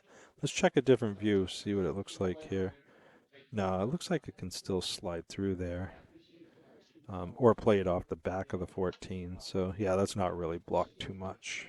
But so, I mean, Rochelle just joined us in the booth. She's saying goodbye to me. She's too scared to put on the headset and say hello, though. Hello, everybody. You want it? No. Rochelle and I used to be gamers back in the day. World of Warcraft, EverQuest. We used to have our headsets on all day. Now you're Dating ourselves. Yeah. Many a years wasting our lives away to those MMORPG games. It was fun. That's why I suck at pool, because I didn't put enough practice in. I was too busy killing orgs and stuff. Or ogres, sorry. Orcs, too. Yeah. All right. Yeah, I don't know what they're planning to do here. strings or something. No, she's shooting solids now, but see, she's playing very defensively, and I don't understand that. I really don't, because they can make that. I mean, I don't get that at all, folks. Well, I would have played the 7 and then the 6 and then the rest of the table's wide open, save the 3 to get shape on the 8 last, because the 8's hanging. So they just gave away their run, exactly. Control. Rule number 1. I was talking about that earlier. You know, I don't know if they can make it by the 3, though, can they? It's hard to tell. I think they can. Ew, that's a terrible angle. Yeah, you're right. They won't be able to hold it for the 9. That's true. Unless they power draw it or something. Yeah, I mean, that if they can make it, then they might be able. Oh wow! See, I'm looking at it from here. Wow, that's so close, Rochelle. I can't tell. Oh, he's going for the 9. Yeah, so I think he's going to try and cut it into the 7, but that doesn't do any good because now it knocks out their 6 ball. Oh, he's banking it. Are you kidding me right now? Ladies and gentlemen, watch this replay. Boom! And that, my friends, is how it's done. Russ Holmes, the man on a mission with a plan. Execution. That was a perfect execution. That was not. Oh, Steve. I don't know if he can cut that in or not, though. All right. Bye.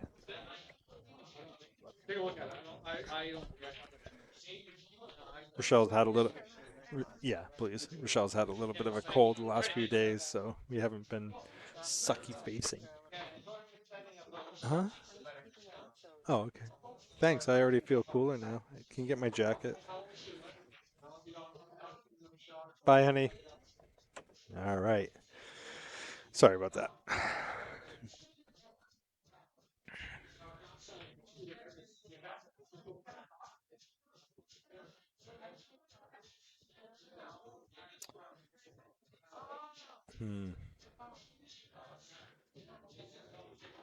So, the question here is, I mean, they don't really have a safe that I can see. So, I would probably go for it, whether you bank it into the corner or like the top left corner or the bottom left corner. I don't know.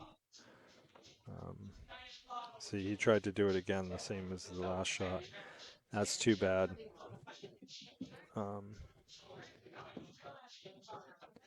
Well, now it's just a matter of putting it together and making it happen.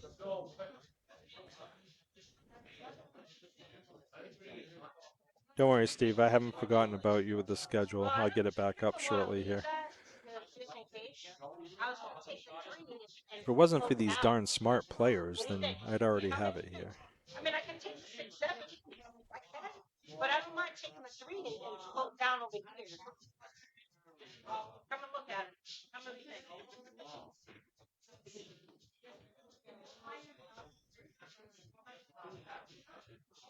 If you want, I'll take the 6, 7 if you want. I mean, everything goes. I mean, instead of trying, like, I mean, that's a harder shot. You know what I'm saying? Like, you can even just play the 7, set me up for the 6, and be like, oh. It's up to you. Talking a little strategy here. I mean, if she plays the 6 into the 7, of course, if she hits it with any... Oh, okay, she's playing the 7 first. Okay. That makes sense, too.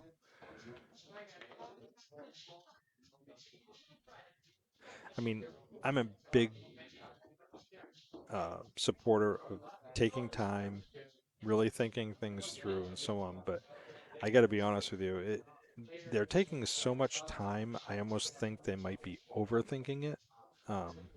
Just play in patterns, keep it to certain distances and locations on the table, decide which direction you want to work in, and kind of go from there and lay it out there, because shot to shot, let's face it, we're not all pros, and all it takes is one shot to be off, and now you're rethinking your entire pattern structure. And if you've taken 5, 6, 7 minutes to think of the whole pattern, and then the first shot you're not in the right spot, it's all wasted time. Again, I believe in taking your time and having a plan and committing to it, but you don't want to overthink it too much either, I guess is my point. But what do I know? Frank Fligg knows it all. He knows more than me.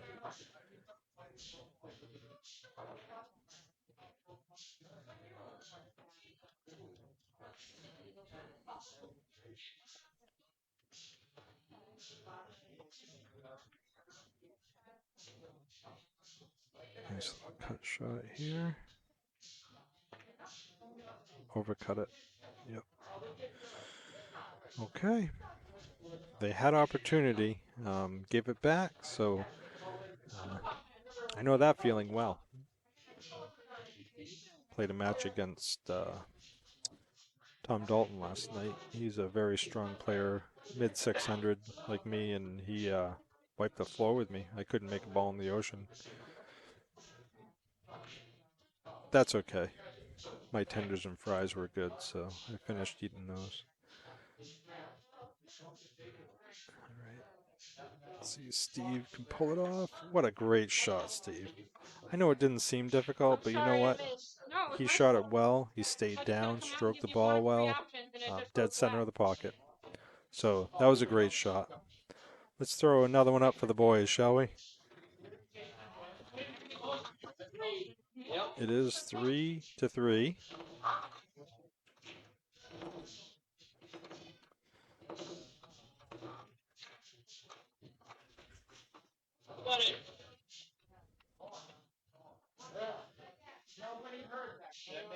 I don't know why it's not showing me how many viewers are on now.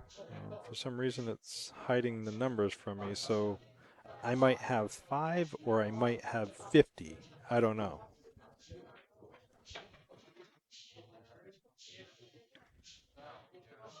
Oh well. Just a quick show. Oh, Steve, I did forget about you. Let me get this up. Hold on, I'll get it to the break in a second. Hurry, Steve. Hurry, hurry.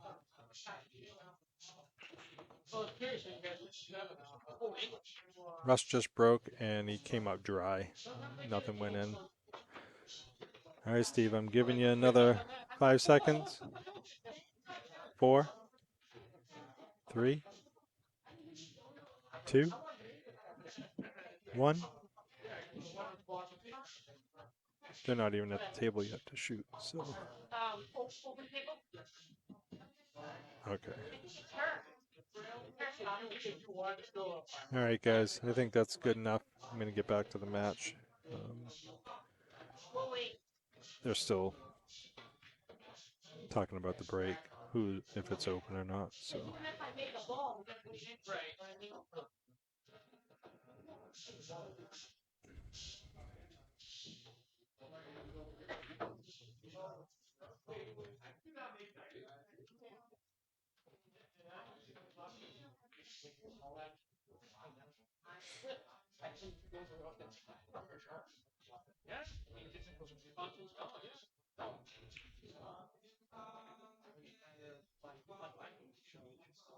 yeah, that's awesome, Steve. Sounds good, bud.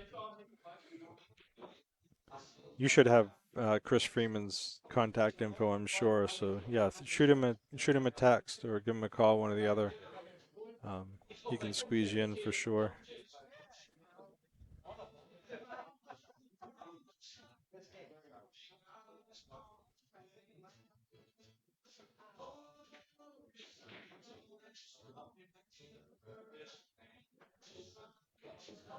Rachel Lang's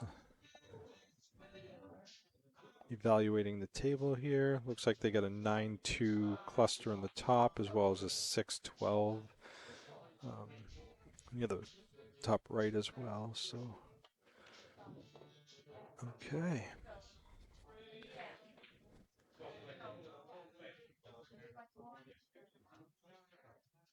One ball is a little bit of a precarious shot, but I mean, definitely not impossible, but it's tucked in there behind those stripes a little bit. Yeah, that was an interesting shot. I'm not really sure what she was trying to do there, but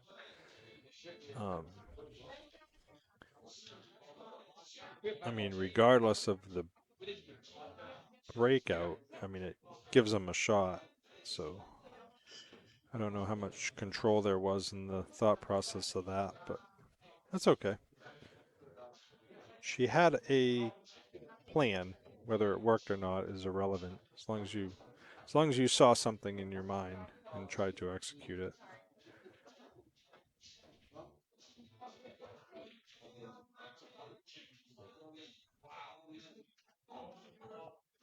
Yeah, I don't blame you, Steve.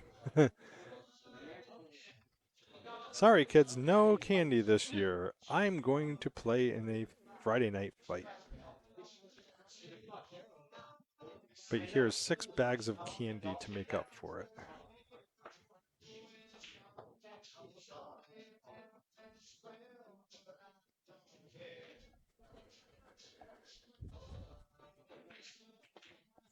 Ooh.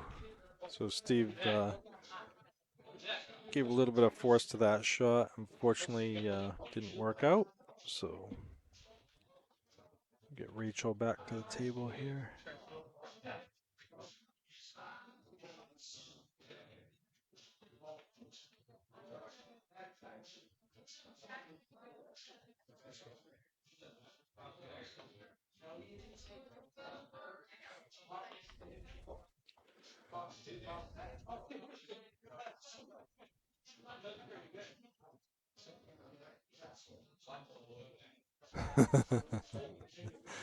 Yeah, Kit Kats are my nemesis. Although I do like Reese's too.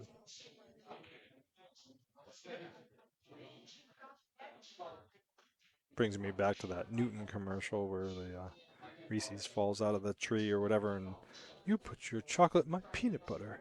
You put your peanut butter in my chocolate. Nice shot. What a great shot, Erica.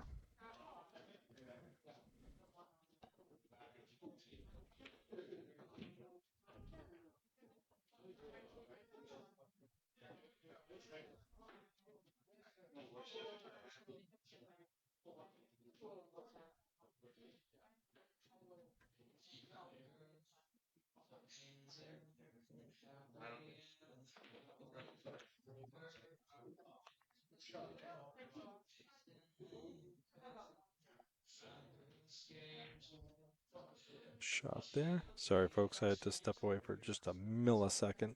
I'm back. All right.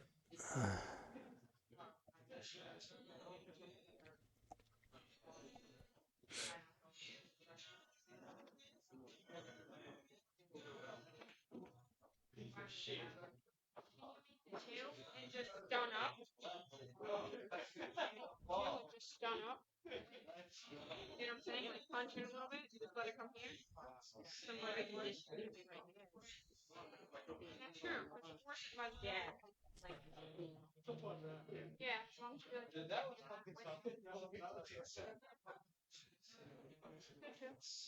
Whichever option you Just want. looking at, where they'll have a shot on that one ball.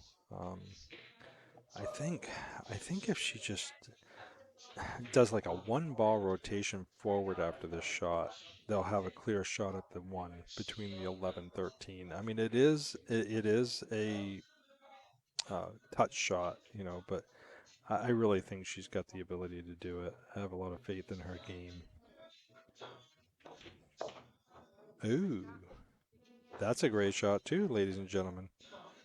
See, I didn't even think of that. I mean, that just goes to show how some people see different shots in different ways, and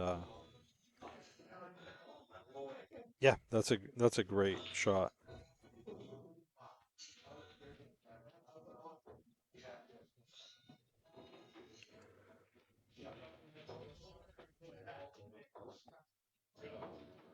A little bit more of a cut, I think, than she wanted, but I really believe that Rachel will have no issues making this. Let the cue ball run into the 11 to stop it if she wants. I mean, it's probably going to pad into that group, so you do have to hope a little bit for some control of where that cue ball is going to stop rolling. But, I mean, if you focus on the tangent, how you're hitting it with the English, just hit it with pocket speed and let it hit that 11. Oh, she banked it. That was an interesting shot. I don't think I would have done that, but again, like I said, it's all shooter preference. I think Erica's probably going to try and bank this in the corner by the 14, I think it is. It's hard to tell with the colors, but between the 13 and 14 in the top left corner, I really think that's all she has for a shot. It's almost lined right up for it. She's just got to worry about getting a shot on the 8 afterwards, so she'll have to hit it with speed.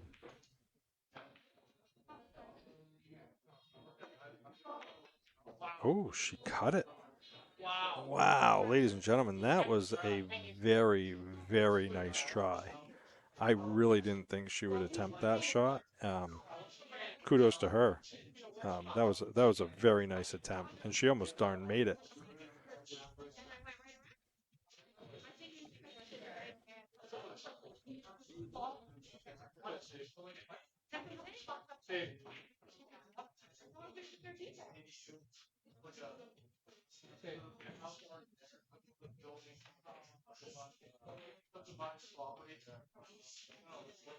Taking over the pocket.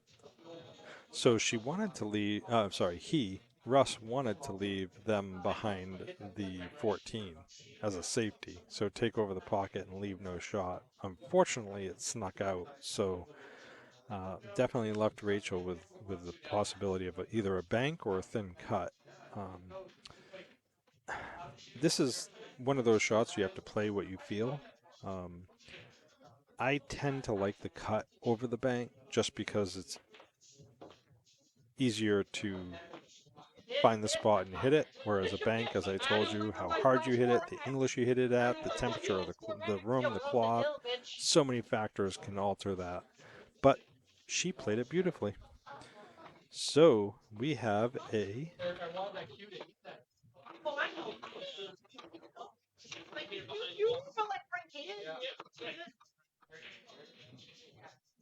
That was a weird round. I didn't think I hit the score button. I think it's reading 3-4 now. I don't like that.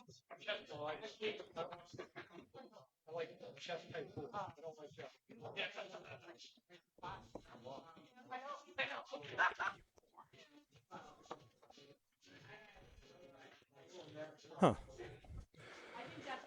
I wonder if Chris is operating the system behind my back, because I feel like there's a ghost in here that's pushing the score before I do it, but we'll see.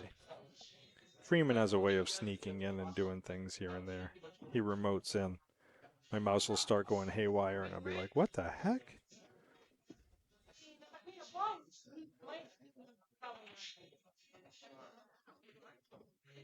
All right, so it came up dry. 3, 6, 9, 12. Yep, came up dry on the break, so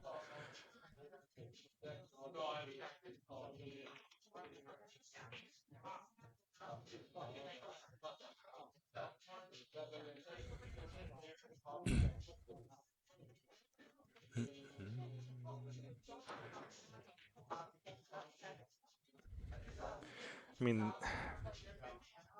the 4 is kind of blocking the 10 in a way. That's really the only problem ball, if you even call it that. So that's a great shot.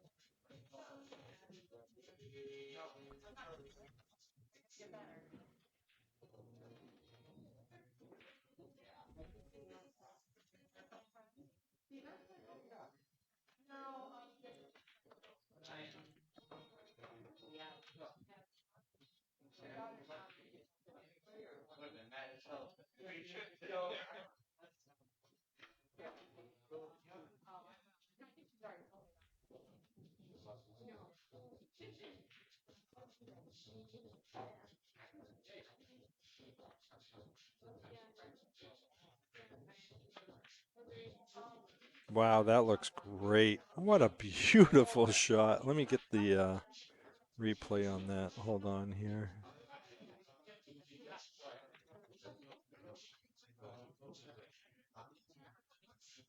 Oh, I don't think I can. Oh, that's too bad. Yeah, I'm sorry, folks. I didn't reset the control button for the replay, so I'm not going to be able to redo it.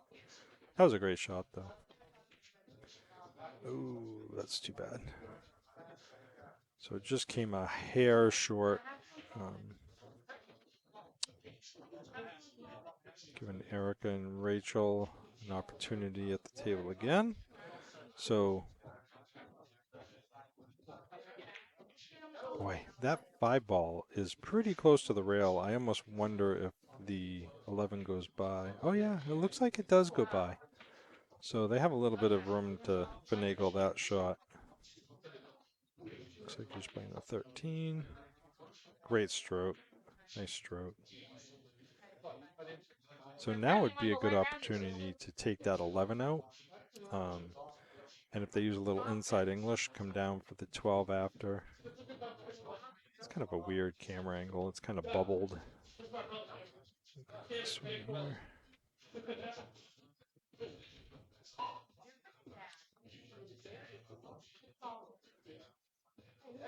Yeah, I think she's going to sneak it right by that 5. Just bring it to the middle of the table.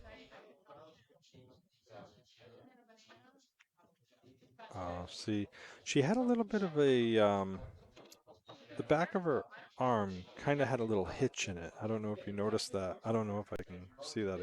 Oh, no, I didn't catch it in time. I didn't think to do it. But we saw the stick throw. Sorry, Erica. But so he's going to get that 2 ball out of there. It's really the trouble ball to get on. Well, not really, but it was tucked in there a little bit. So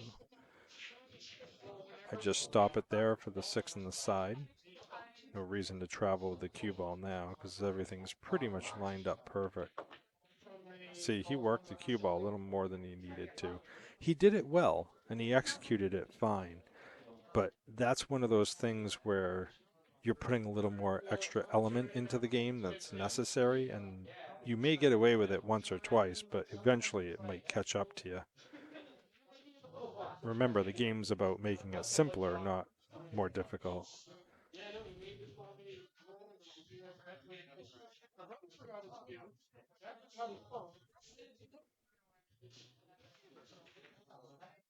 That's so weird. I don't know why I can't see how many people are viewing. Well, anyway. Ooh, actually, I just pulled up the third monitor here. All right, so we have 18 viewers. Uh-oh, I've dropped people. 5 less than I remember. Me remembering anything is a miracle in itself. Maybe that's why they're leaving, because of my bad jokes. I don't know.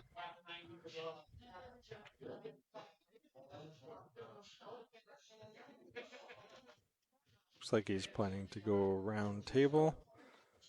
I mean, if he can get it to the middle of the table, that'll be a great shot.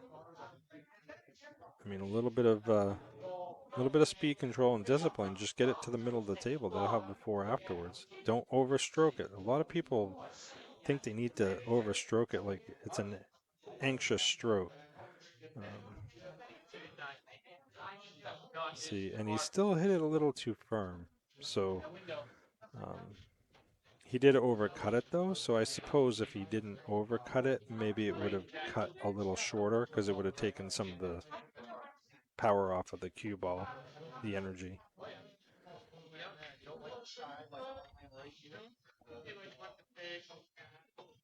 So really, it's a quickie cutter layout now. The only thing that Erica and Rachel have to worry about is that 10 ball. So, but with that 15 there, guys, folks, it's really not a difficult task to overcome. Just gotta keep your wits about you. Don't overthink it.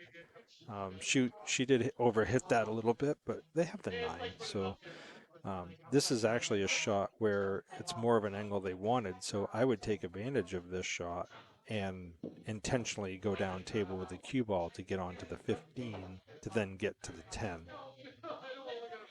So 3-ball pattern, play the 9, let the angle bring you naturally up table. Try and play it a little short, more towards the middle of the table rather than the end, and that'll give you the angle when you play the 15 in the side, or even in the corner by the 1. Drift the cue ball down below the 10 to play it in the bottom left.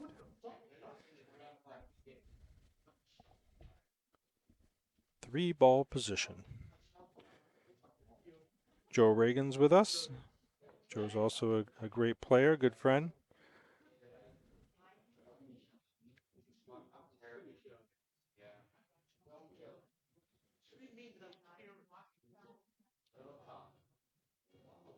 Good to hear that you are going to be more local to us, Joe. He's going to be working more closely in this region, so hopefully we'll see his face around more often than not. He's missed on his long adventures, so glad to hear that, Joe.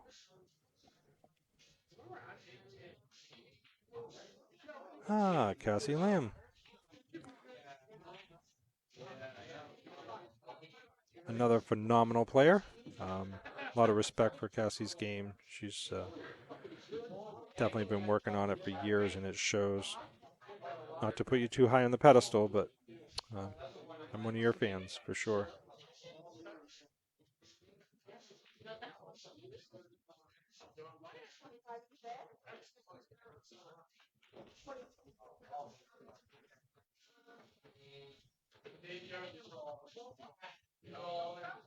Yeah, it's close. I can try a different camera angle. Don't tell me what to do, Chris Freeman. Just kidding. Yes, do what Chris Freeman says. Let's see what we got for a different angle here. With that 9 ball. Ooh, it is pretty close. You're right. Ay, caramba. I wonder if they could spin it a little bit. Ooh. You know what? I mean, I don't know if it's the distortion of the ball view here, but it definitely looks like it's not capable of making from here. So, I don't know. I think they're in... Yeah, it's tough to say. I know what I would do here. I would probably look for a safe. I'd probably jack up and just draw the cue ball. Oh, am I looking at the wrong? I'm sorry. For some reason, I was thinking they were shooting at the stripes. Oh, good hit. Good hit. I'll play the replay on that because that was a great shot. I mean, he was just trying to get the hit on that one. So that was very well played.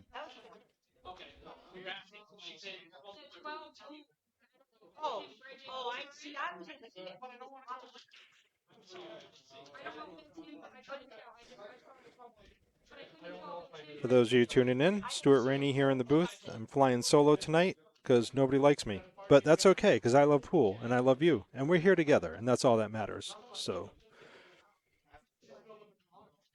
we got Erica and Rachel against Steve Sutton Death and Russ Holmes. As you can tell on the screen, extremely close handicaps. So I knew this was going to be a fun night. Really close game, close matchup. Erica's going for that 14. She's so good at these shots. She's got eagle eyes on these. Oh, she's playing safe. Okay. I thought she was going for it, but that was a smart play. I think it crept out a little too much. I think he's got a shot on the 4. So what I would probably do is play this with a hair of right just to hold it towards the center of the table, just to play the 1 in the same pocket as the 4. Just pocket speed, just rolling ball. Don't overstroke it. And Steve has a tendency to shoot him with a little force. I like to finesse the balls a little bit more than force, so it's just my game compared to others.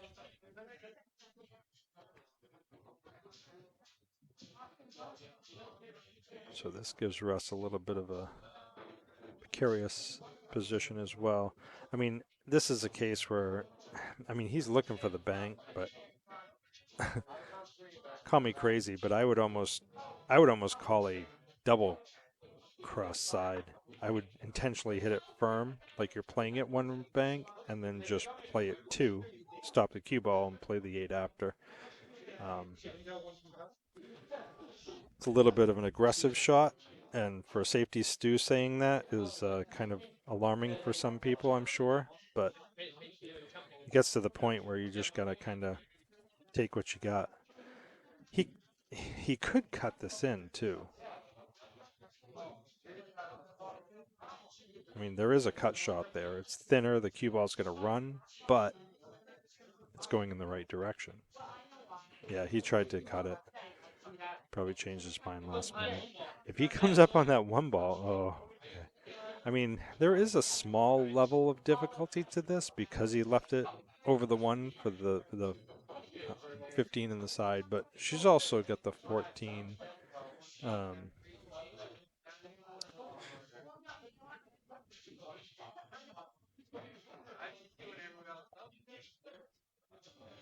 Sarah Moore is joining us. Hi, Sarah. Thanks for joining. Hope you and Lee are doing great tonight. I know it sounds repetitive, but please like and share, folks. We're at 23 viewers, so that's back to what it was at my max last time. I'm really hoping that we get over at least 35. I was hoping for 35, maybe 40 viewers. I know that that's asking a lot, but Chris already told me that if I don't get up to at least 35 tonight, he's never going to ask me to do the Friday night fight again. And I'd miss you guys terribly. All right, I'm over it.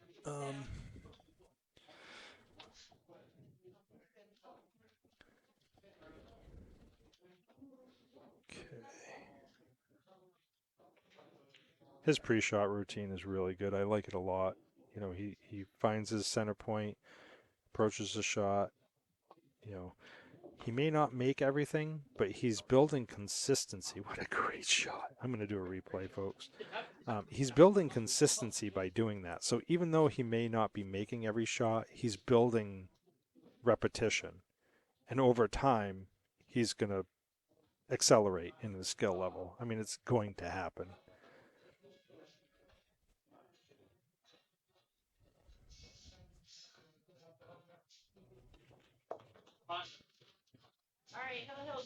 All right. We are at Hill, folks. So 4-4. It's a nail biter. My goodness.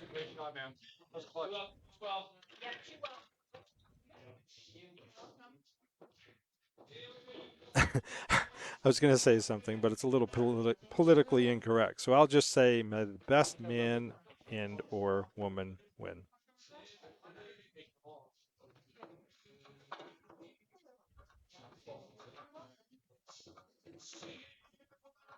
You can see in Steve's eyes, he wants it. He's itching for it.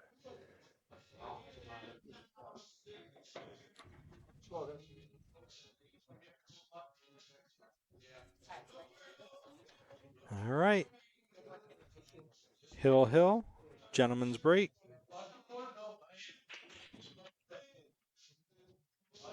Ooh, that 4-ball was just dancing near the pocket. So it came up dry. All right. So ladies' choice. Let's see how they do. It looks like Russ is taking a moment to use the restroom. I don't know if they're going to hold off shooting or if they're going to continue while he's gone. There's enough people viewing, so I don't think they're worried about any shenanigans going on here.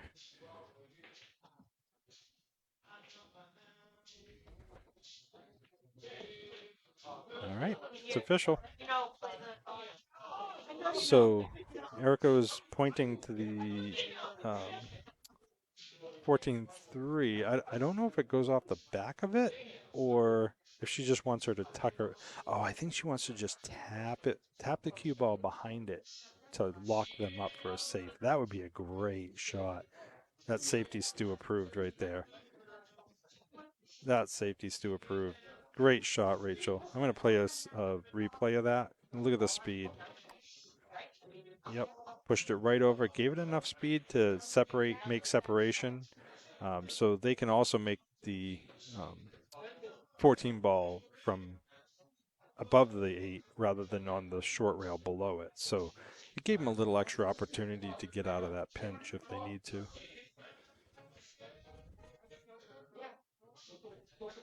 Where's Lee tonight, Sarah?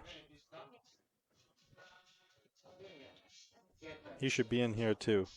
And he should be sharing and liking and doing a thumbs up. Oh, that is liking. Never mind. And a loving.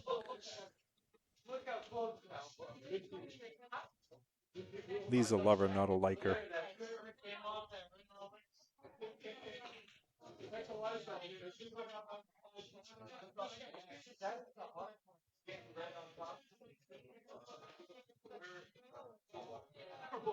All right, Russ is back. So, welcome back, Russ. You're locked up. You're in jail. Have fun. Hey, if anybody can figure it out, he'll do it. He may be able to catch the edge of the 3. So, I mean, if that's the case, he'll just play a return safe. Boy, it's pretty close, but let's see what this one.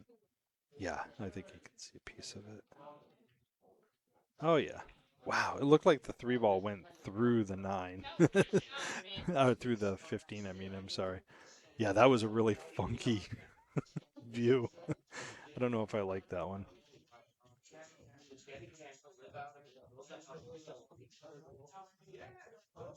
All right. Let's see what Erica's going to do here. She could potentially play the 11 and tuck it down into that corner just to kind of solidify owning the pocket, which might not be a bad option either. So, I mean, to be honest with you folks, what I would personally do is I would tackle that 14 in the bottom right corner. I mean, they have a shot. There's nothing really tied up. So I would play that 14 in the bottom right corner of your screen. I'd use inside English to come around 2 rails to then play the 9, the 10, the 13, and then tackle that 11. And then, of course, as we know in the corner where the 3 is, the 15 does go with a thin cut, and then just kind of bump into the 3 or 8 and seal the deal.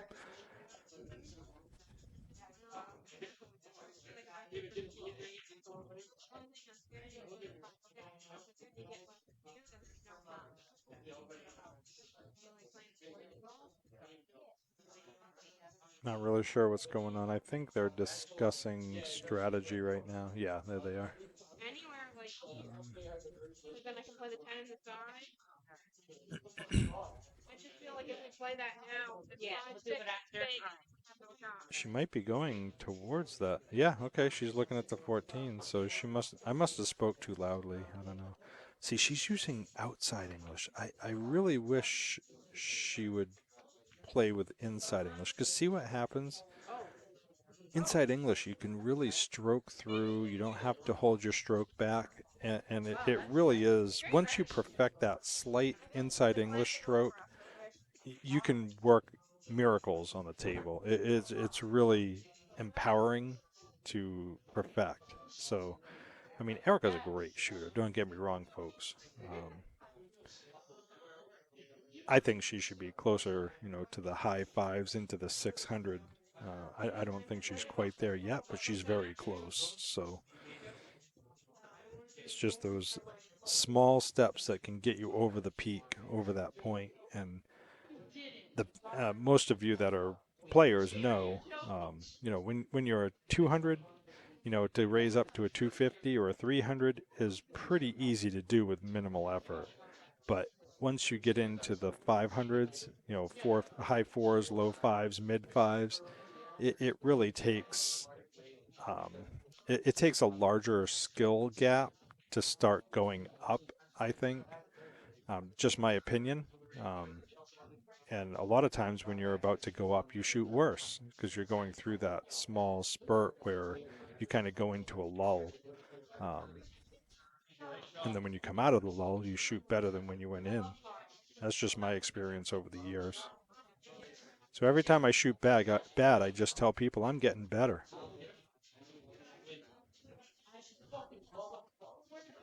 We got 19 viewers right now. We're here at Sharky's Billiards in Somersworth, New Hampshire. If you haven't been here, come down. Any of you viewers, I know a lot of you are out of state, pretty far away, and we'd love to still see you come down. Derek tries to do his best to have tables available for rent. So unlike sometimes, people go out to play and they go in and there's a league playing and no tables are available. He only will use a certain amount of tables per league play. That way it does keep it open for casual players to play. If somebody wants to change a pace and if they're sick of their own room or environment and they want to change it up, make the trip down and bring your game.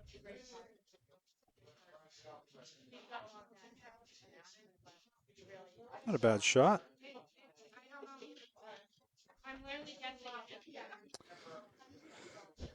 They seem to be playing very conservatively, extremely conservatively.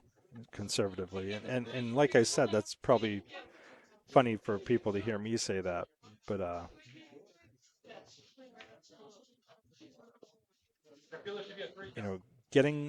allowing people more time at the table is never good with this caliber of players because you really have to control the table. And if you're going to play a safe, make sure it's Loctite. Don't just play a casual, oh, I'll leave them long even though they can see it, because chances are it's going to bite them in the butt.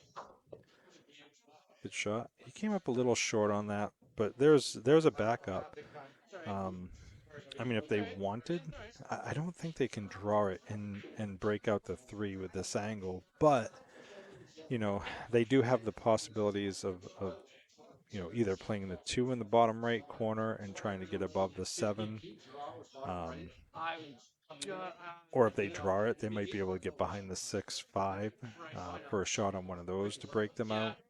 I mean, the 6 and the 5 go up in the corner pocket near where the 9 is. So if they can just try and work their way up table to the left side of the table to work on those. Remember what I told you earlier in the night, don't play all your cards because then you're not going to be able to get out, so don't make your balls until you break out your problem balls. What a shot, ladies and gentlemen. I'm going to do a replay here. That was worthy of a replay action. That was a phenomenal play, Steve. And again, that just shows merit to his time and effort into the game. You really have to be committed on that, and that was a very, very well executed shot.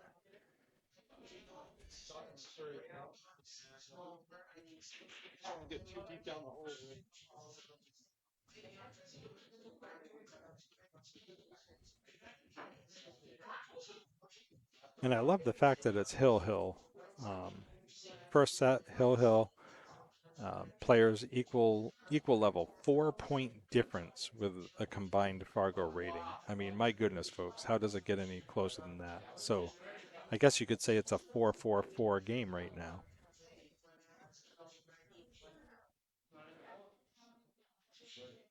I'm just going to take that 7 ball.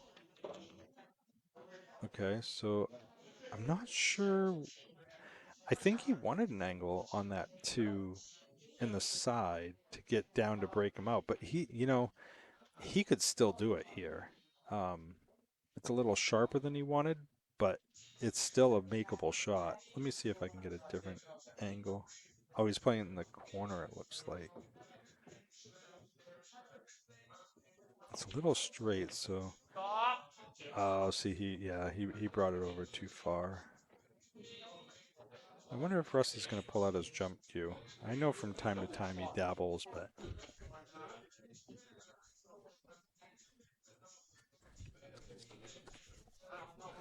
Get ready for the replay, folks.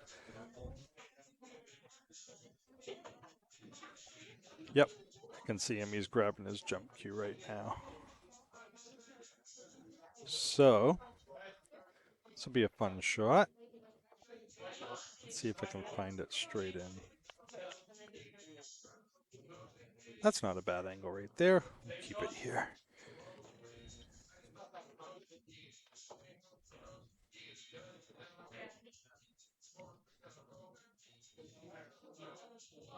So I hate playing the devil's advocate, but even if he makes this, I mean, they're in rough shape. But he can always play the 3-15 combo and lock them behind the 8, kind of like what Erica and Rachel did to them earlier in this set. So, that's too bad. But you know what? He didn't break them out. Oh, he did give him ball in hand, so that may... Yeah, I don't know. Anything but the scratch, but good for you. Good for you, Erica. I love this shot. A lot of people would leave it there like, oh, leave it there so they can't make the 3. But you know what? You have to make it at some point. All the rest of the balls are open. Now is definitely the time to take that shot. Just don't F it up. I mean, of course. I mean, because I don't want expectations. No, me neither. At least we're on the same page. I hate this game. I told you. 2 weeks off, retire. Best advice I can give somebody. No lie. And by F, I mean foul. F-O-U-L. Don't foul it up. So, decent shot. Going down table. I mean, this is... I keep saying the term, but it's cookie cutter. Just make the 11, bring the cue ball down to the end of the table. Then you get the 10, and you get the 9. 8's right in front of the pocket, so you have nothing to really think about or do there. I suppose if you want to give yourself a little angle, just let the cue ball go to the rail, so you're playing a slight cut, and then you can bring the cue ball 2 rails closer to the 8 if you want, but you don't even really need to work the cue ball more than you need to. Again, the fact that they're taking a timeout on this is a little strange to me, because that tells me that they are overthinking it a little bit, because, I mean, let's face it, folks, the 8 ball's hanging.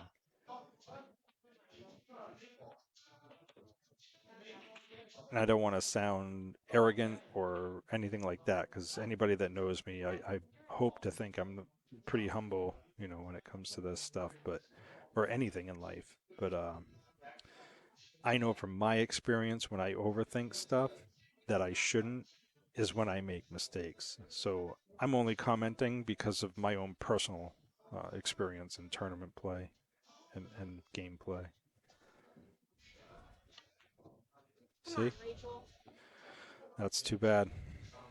Is she going to get lucky? Oh, no. That's unfortunate. So back to my original statement.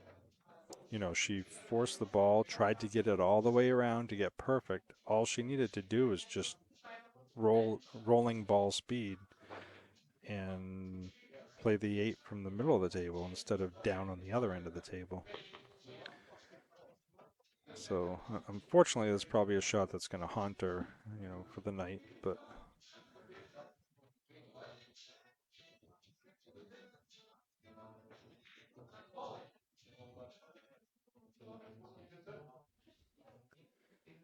so I mean, their nerves are on edge right now because I mean, this is a nail biter game, as you know. And I don't know if you noticed when he shot that, he tended to jump up, and that just is an indicator, you know, they're excited. He may not have jumped up because he was nervous. He may have jumped up because of excitement. Because I mean, let's face it, if he made it, they were out. But see if Erica plays it smart as well. Yeah, see, that was a great shot. She didn't try and come up too far. She just focused on making the shot, gave Rachel what the table gave. You knew you had a shot on the 8. Now, obviously there's a little difference, but you know what? If you brought that cue ball up to the very center of the table, you'd feel more comfortable shooting it, right? Well, guess what? It's the same shot because it's still on the same line. It just means that it's a couple feet further away. So nothing has changed. Aiming's the same, speed's the same, everything is the same. It's purely psychological. Great shot. Do a replay, why not? Perfect. She strategically grazed the 6 ball to kill the cue ball, so there was no scratch. Just kidding. So we got Missy Garland of Golden Leash 603. For anybody that's got golden retrievers that needs training or anything like that, check them out. Check her out, I should say. We got Terrian of Terrian Cues, very good friend, and he does extremely good quality work with cue repair. Got Joe Marassi of Master Billiards, LLC. Any table needs, give him a call. Eastside Tavern over in Rochester. That's where Russ actually owns the Apex Racing machines. They rent them out. It's really a upcoming fad, and actually it's kind of a sport in itself. There's a lot of people that compete all over the country, even the world, I think, in some cases. So go check them out. Tonight we got Steve Sutton Russ Holmes, Erica Testa, and Rachel Lang. Nail biter back and forth, so the first game's over.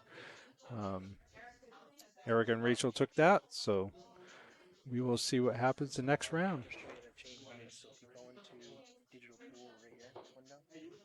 No, the first one. Yep. Okay.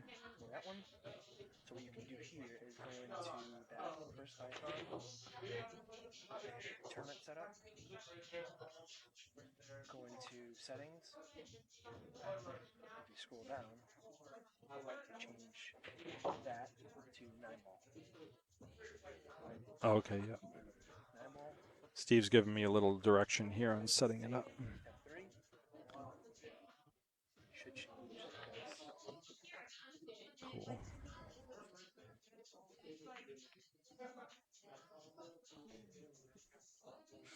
Come back. Go back for a second.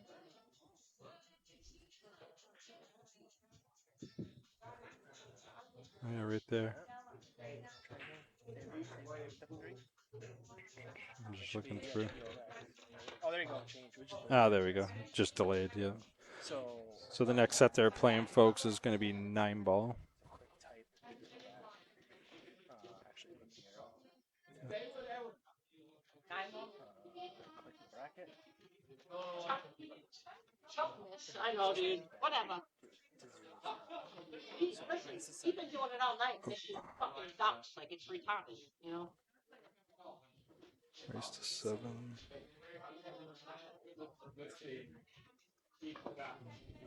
Shouldn't it be that? No, so yeah, no. All right, bye. Bye. All right, let's go. Okay, I need to check. I'm just giving Steve crap. It's good crap though. All right. Cool. So the next set they're going to be playing, folks, is 9-ball, race to 7. I'm going to come out for a sec, Steve. I'll be right back, folks. I just got to grab a drink real quick.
But if you want to do it, be a douchebag. You shouldn't have to go to jail. All right. I know. You know, at the beginning, I wasn't cheap on the check. Oh, just take a little. Should you go to jail for 5?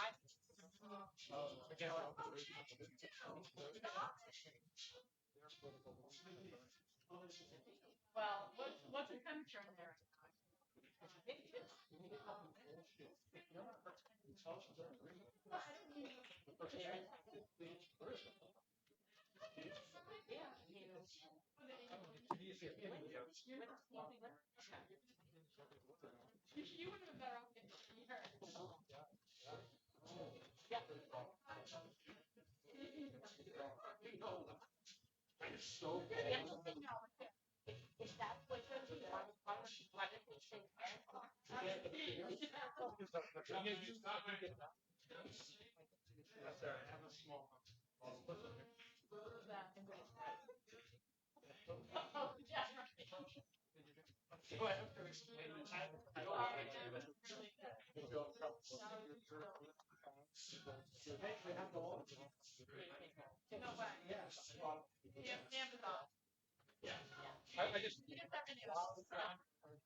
You opened it and whatever.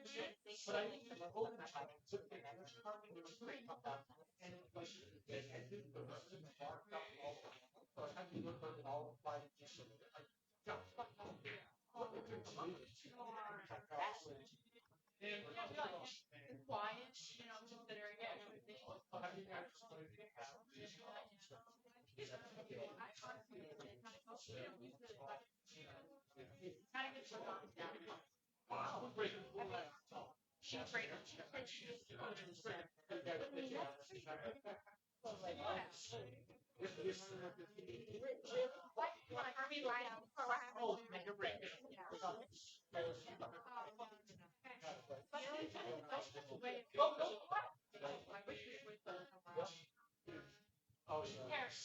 Really? It's not even human. It's not even man. It's not even manly.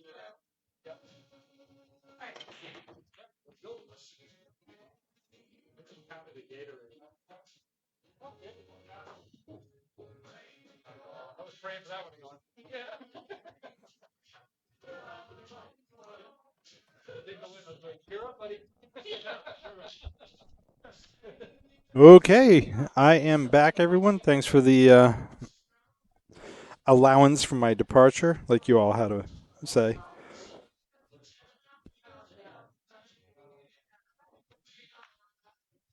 So, yeah. So, we are now on 9-ball. This is my game of choice. I really enjoy playing 9-ball. 9-ball, 10-ball, you know. I like it because it's an easy game. You don't have to think as much. Just kidding.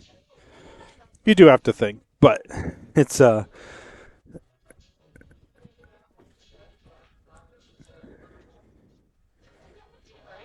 what a great play. Look at this. He's going to put him in jail. Almost locked it up. That was a very nice shot. Very nice shot. Safety Stu approved.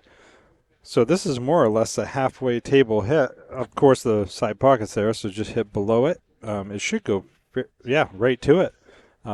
Woo! Look at that. She came very close to making it.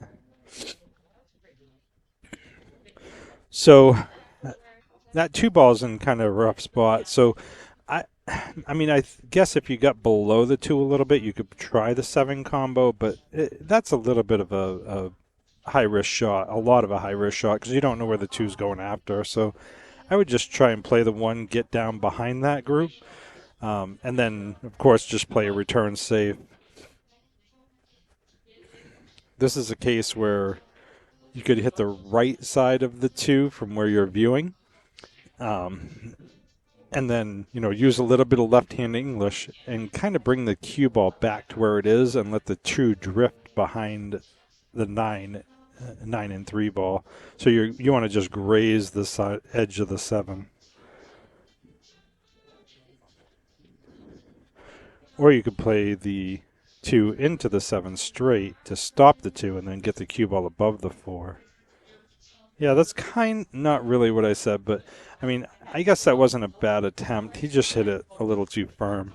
Half the speed, it would have been perfectly behind that 7. So Eric could just stop the ball here and send the 2 ball 2 rails to lock him up behind the 9.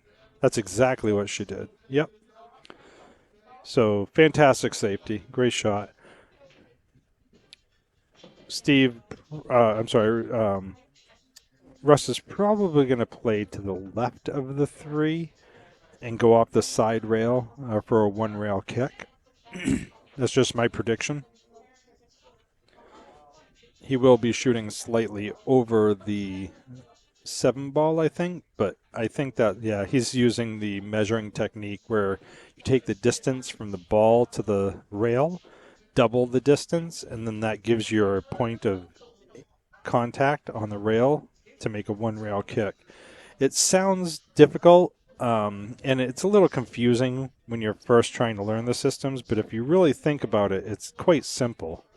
Just take the distance from the ball to the rail, the distance from the rail out into the open, double the distance, and of course that's going to give you your spot on the rail where you need to aim for to hit it 1 rail.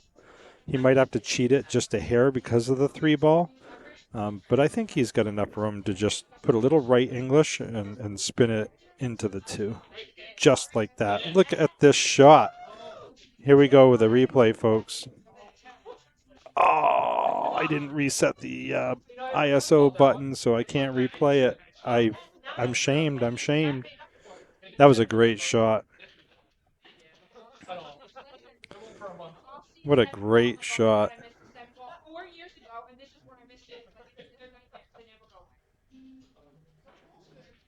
All right, nice stop shot here will be great for the 4 ball. Doesn't need to move the cue ball at all. Just base it. Oh, okay. That was very unusual. I'm surprised. Yeah, I don't know if he was trying to draw it or what, but overworking the cue ball. Just keep it simple. You know, just like that saying goes. You know, kiss. Keep it simple, stupid. Or in this case, keep it simple, Steve. Not implying he's stupid, but it fits the acronym. So nice little safety. She may have hit it a little too hard, but at least she left it pretty long, so it's harder, like the one that Steve just shot. You know, it's harder to maneuver and manipulate the cue ball. A, when you're shooting off a rail. B, when it's 3/4 of the length of the table. And C, when there's a ball in front of the next ball that you need. I mean, a lot of things have to go right. Not to say that he can't do it, but this is a case where I'd probably jack up a little bit and just try and draw it back maybe a foot and then you'll have the 4 in the bottom corner pocket by the 5, and obviously the 5's right there. So jacking up does take some of the accuracy away, but it's fairly straight. So if he hits it center ball, yeah, see, he had a little bit of a punch to the stroke there. You know, it was kind of a poke going forward and then jerking the cue back and not just letting it flow freely forward. So he was already starting to resist the follow through in the stroke, and that may be what altered the accuracy of the shot.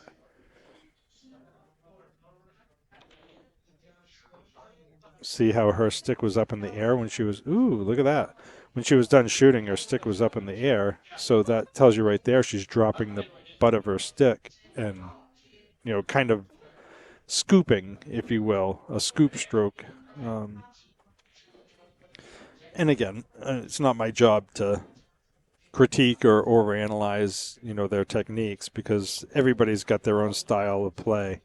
I mean, there's a lot of Filipino players out there that are just free strokers, and my goodness, their back arm and forearm and everything is just swaying all over the place. But man, some of those folks, I mean, there's pro players that'll just wipe the floor with most people. So if you do something the same way for long enough, then you'll overcome or learn to use it, you know, in your everyday play. You'll build accuracy, but you just got to stay the same. Consistency is the key. So this looks like a difficult shot. I mean, shooting off the rail is never a desirable shot, but with that being said, you know, really all she has to do is focus on making this. Everything is so natural. She's already going to have follow because she's got to shoot off the rail, and the 7's in the direction she needs to go. So, you know, that's one of those shots that you have to get that mental part of missing out of the equation and just focus on what you can do, and that's making the shot.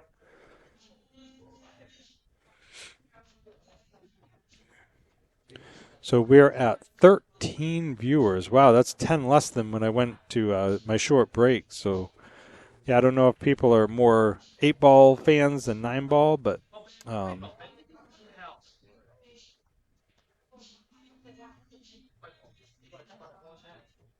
oh boy, look at that. That's too bad. That's unfortunate.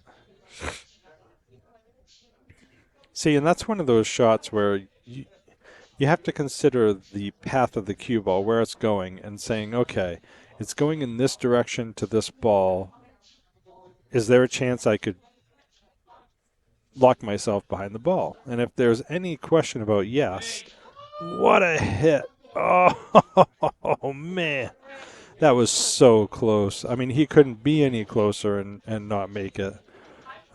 That's unfortunate. I was really rooting for him to make that because it was such a well-controlled hit. See if she goes all the way around or just leaves her for the side. Yeah, she went all the way around. That was actually surprising because she had such a wide range of position to give her a shot for the side. Getting her shape on the corner, she's going across the angle that she needs to get to. I don't know if that makes sense to you viewers, but you know, typically when you're getting position, you want the cue ball to roll towards the ball you have to shoot at next. If it's rolling across where you need to be, if you draw a line from the ball to the pocket and extend it, if you're going across that with a cue ball, that's technically the wrong path of position play in most cases. What a oh my goodness, what a shot. Instant replay right here. Wow, that was a phenomenal play. That was just determination, focus. Yep. That was definitely worthy of a high five. So we're racking them up again. I showed you guys this earlier, you folks, I should say, not to discriminate. Some of these are the matches coming up. Anybody that sees an open date, please don't hesitate to reach out to Chris Freeman. He'll be happy to get you taken care of. Tonight we got Steve Sutton Russ Holmes against Erica Testa and Rachel Lang. Erica's getting ready to break. Sorry, next week we're going to have those two. I had to get out of it quick because she's about to break. I didn't ask them if 9 on the break counted or not. I know, ooh, nice break. I know a lot of folks play, or tournaments especially, play the 9 doesn't count in the 2 rack end corner pockets, but if it goes anywhere else, then it does. So I think after this rack is over, I'm going to jump out and ask them.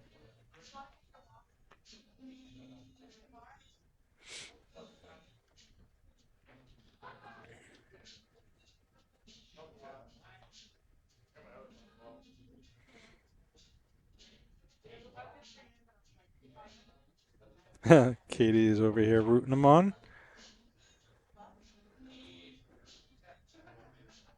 Rooting on the ladies. All right. Well, they're playing pretty dominantly tonight. So, I mean, everybody is. I mean, the last set they played was Hill Hill. You can't ask for more than that.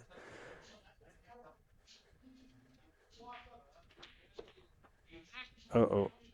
Yeah, that was a kind of a dangerous play. I'm surprised she let it drift that far.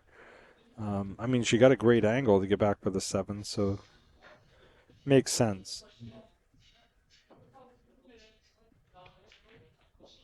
Beautifully executed. Nice. She got a little straight on the 7. So these are the shots that people sometimes tend to miss because they want to get off the rail with an easier shot. But sometimes you have to take what you get, and this is a straight shot. So guess what? You can only do one of two things, forward or backward. So don't try and force an angle that you don't have. Just accept it, pocket it. You know, and focus on making the ball.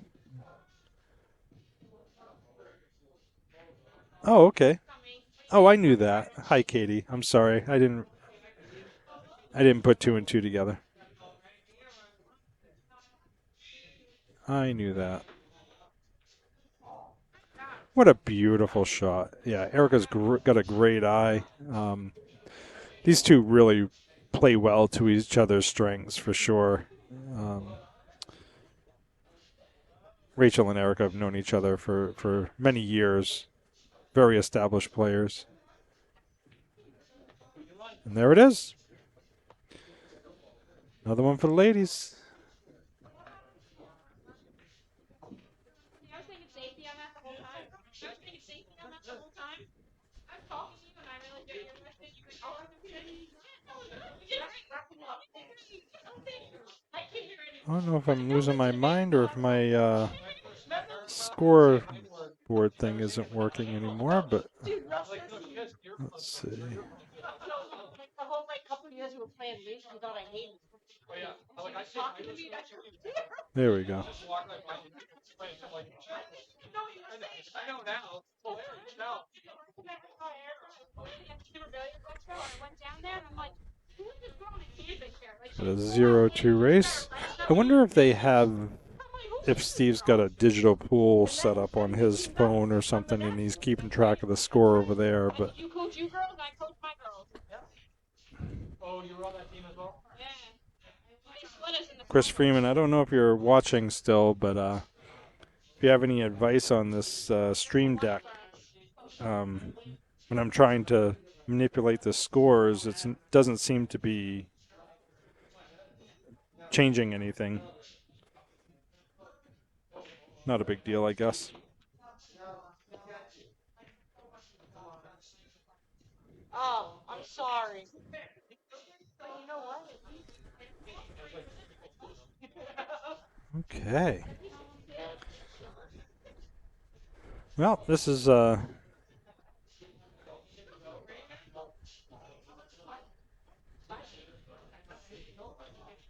yeah, see, I don't like this. I guess what I don't like about this is he's leaving that 5-6. I would rather play a safety here. I mean, he's got so many opportunities to bury them behind. Okay, he is playing safe. Okay, my apologies. It looked like he was stroking to play the one in the corner and go for some other sort of shot. So, okay, that makes perfect sense.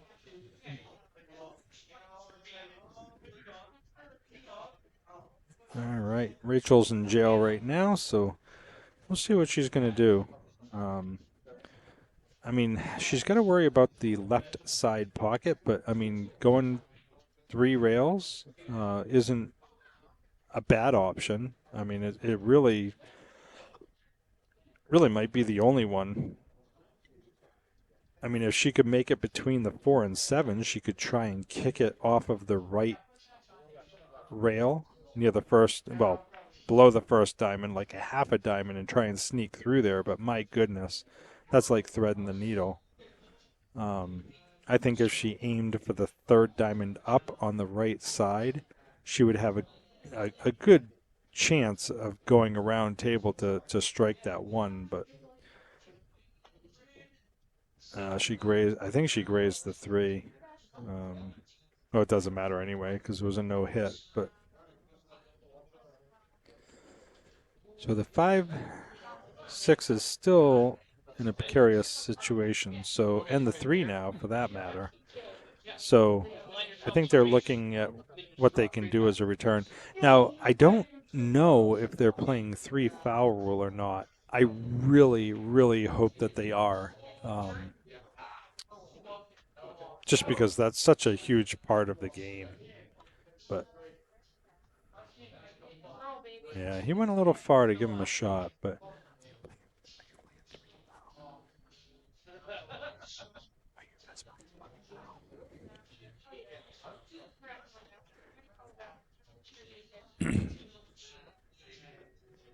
so thin cut here, but it's definitely a makeable shot.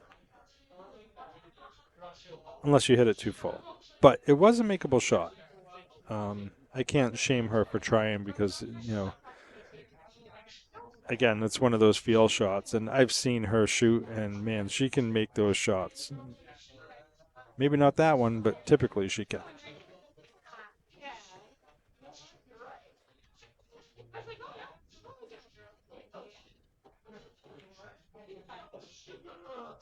Good shot. Nice angle. This is the tricky one. So going up table, I would put such an extreme amount of draw on this, and I would literally try and go into the 7 ball. Oh boy. Let's see how this plays out. Nope, he's above it. So this is a very, very difficult shot. So in my opinion, the shot here would be to go rail first and just drive it home. It's going to be hard to put left English because the 7's there, but yeah, that's what Rachel's looking at. She's looking at the rail first shot, come around 3 rails. She's going to hit this with some speed. Ooh, she hit a little full. So yeah, she wanted to come up a little higher. She was in a good position to see the 3. I don't know if she could cut it in from there or just hit it to play a safe or something, but that was a great attempt anyway. Let's see what we got here. Wow, yeah, that might have been cuttable at that point. Let's keep it on this screen for a little bit. I like this view.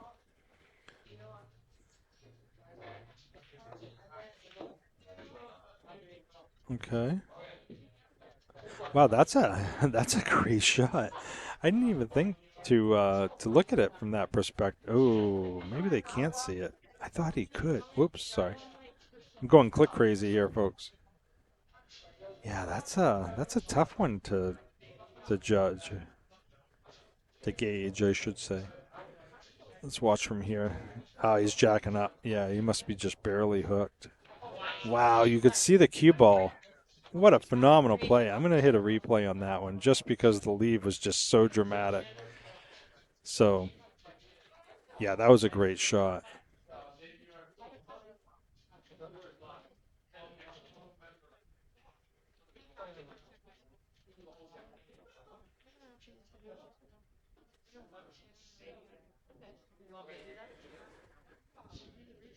All right, so we got Erica up to bat here.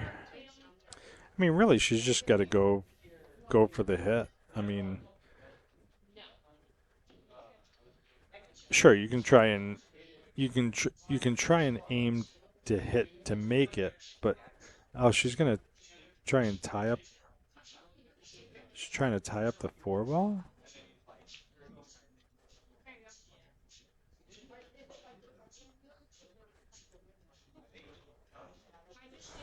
So she was getting the 4 away from the 9 because she didn't want to give them the 4-9 combo if she missed the 3. But what I don't like about that is they gave total control back to Russ and Steve, because look at this. See, if I was Steve, I would have hit that with more follow. Even if it hit the 9 and stopped the 3, then they could break out that cluster. He has a missed opportunity there. He really should have gone for the breakout on the same shot as the save, even just nudging it an inch or 2 or 3 into that 5 ball just to get it separation. In my opinion, would have been the more appropriate outcome. But hey, again, when you're playing in this environment against this level of players, it's easy to preach from the sidelines. So I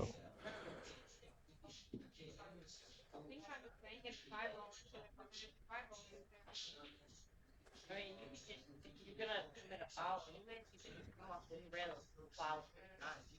Come on, maybe they gotta play on the safe line. We only have one right now. Yeah.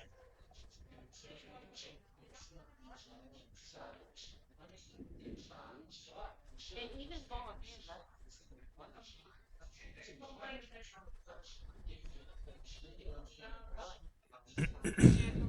foul the fucking.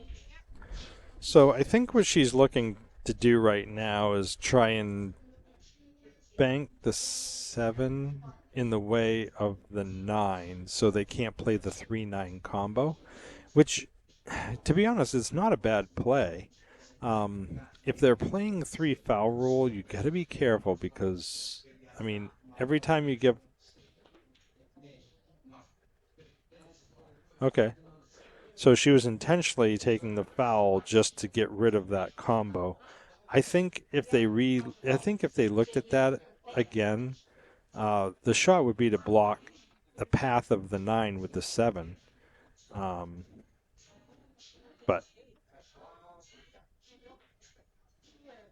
in the heat of the moment, you got to do what you feel comfortable with.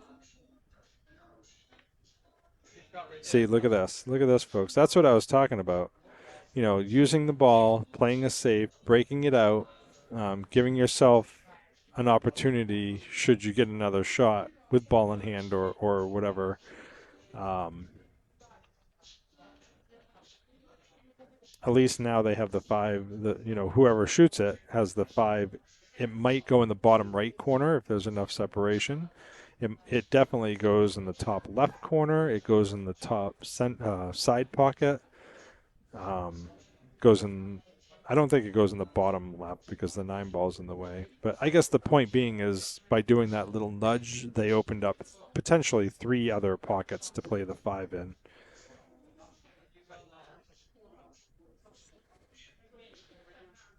See how Erica does here? She's so good at these kick shots. Oh, I jinxed her. Yeah, she was not far off. So they are playing the 3 foul rule, as you can see. That was the 3rd foul. So 3 fouls, consecutive fouls in a row is loss of game. So And then I'm like, I could push these balls into it, but then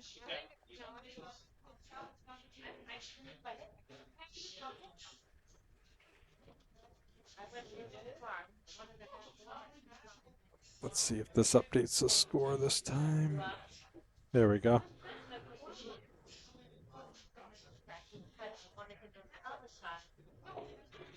I don't know. Maybe the score is working for me. It's just got some lag and it's taking a while. So I'm going to try something. I might screw up the score. Hold on. Let's see if I can take away that 1.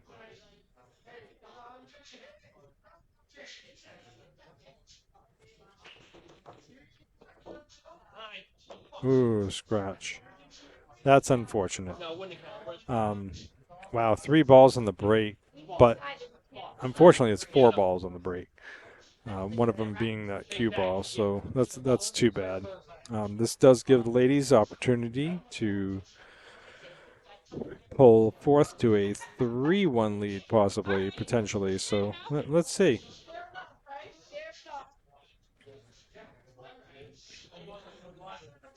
Remember what I told you about having the cue ball path in the direction of the next ball? So by playing this in the top side pocket, she's essentially going in the path in line of the 4 ball, which is what she needs next. So this is what would be considered the appropriate path for position.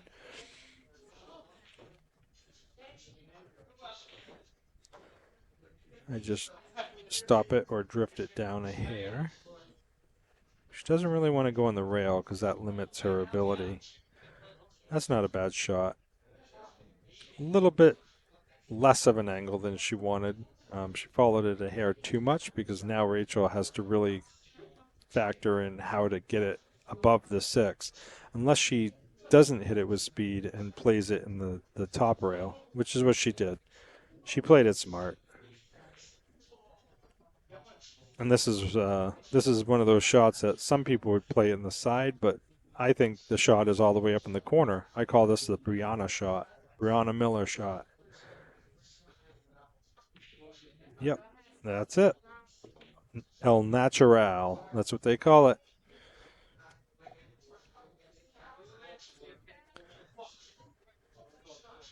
So here, just a simple stop shot. You don't need to do much of anything. I mean, I don't really know why she's looking at the left side of it because it's pretty darn straight. I mean, there is a little angle to it, but she can cheat the left side of the pocket and just stop it. Yeah, just like that. That's perfect. Nice little punch stroke here, which Erica's good at a punch stroke. I see her do that all the time. Sometimes good, sometimes bad. But it works in her favor this time. Great shot.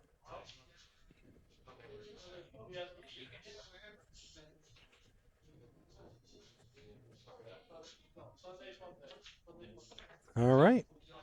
So we have a 3-1 lead, ladies. Thanks for joining us tonight, everyone. Friday night fight here at Sharky's Billiards in Somersworth, New Hampshire.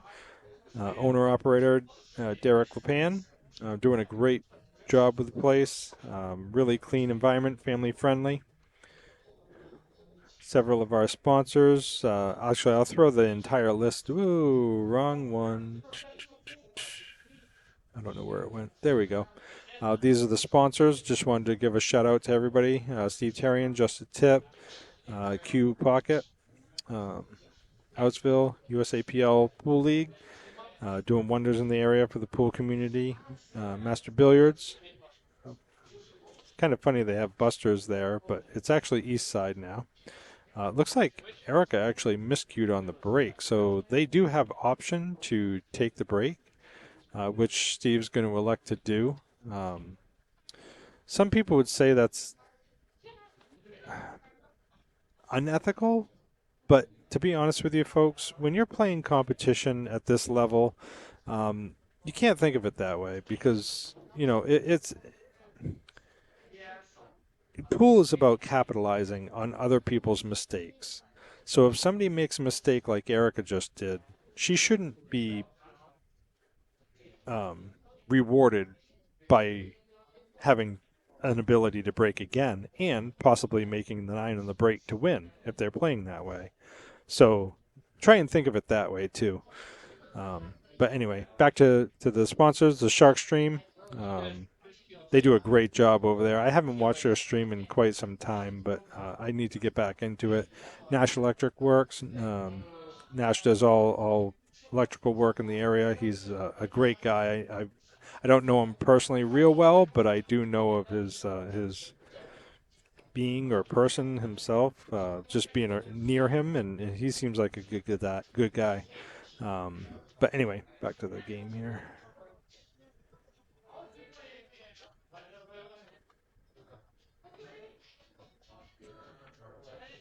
Playing a little safety. Ooh, that was a nice little bump out. So yeah, that really played off well.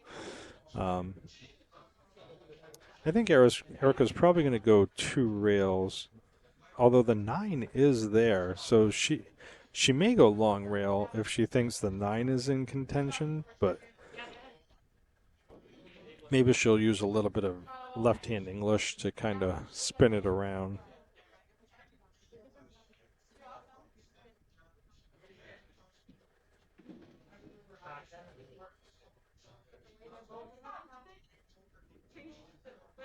Yeah, I'm trying to read what the ladies are saying to each other, and their facial expressions are actually pretty interesting. Raised eyebrows, looks of confusion, and with a little bit of giggling here and there. So it's actually pretty entertaining from my viewpoint. They're such great people. I love both their personalities.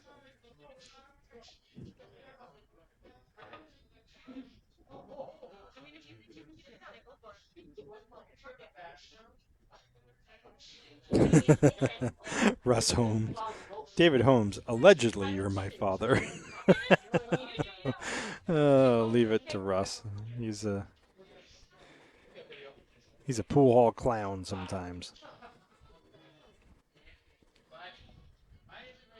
All right, a little bit of left English. I can see it. She's going to try and spin it to that second rail. Boom, boom. Ooh, she hit it. Look at this. No hit. Wow. Yeah, she hit that a lot harder than I expected. I thought she was going to slow hit it to get the English to take. I think the reason why it didn't take is because it was so hard that the rail didn't have time to grab the cue ball because it was just traveling at such a high velocity. Looks like Steve's going to play a Loctite safe against the 8, which is a smart play too because the 2's kind of in an odd spot. So if he can get the cue ball down near the 2, I would even bring it a little further down so the cue ball goes closer to the 2 ball. But that's just my opinion anyway. Because they still have to work on getting a shot.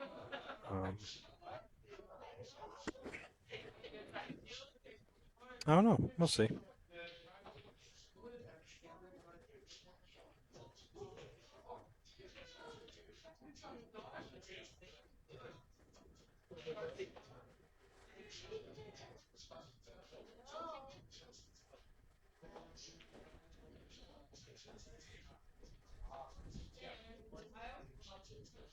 Hey, Howard. It's Stuart. Yes, sir. Safety Stu. How's it going, Howard? Haven't seen you in quite some time. I hope things are going well for you, sir. Howard's just joining us. He's a great guy. I don't know him real well, but in the times we've met and played together and conversed, pretty good judge of character.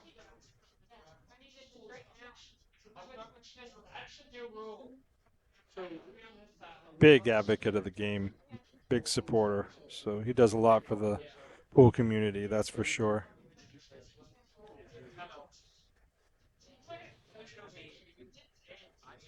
All right. So right now they're kind of navigating the table, just seeing the best options and advantages on how to get to that too. I mean, to be honest, I would probably play it in the top left corner and put the cue ball kind of near where the spot is, maybe a little closer, and go between the 5, 6 to get a shot on the 2. Because the nice thing about that is you have the 4 in the other corner to play as kind of a big ball, a big pocket. So.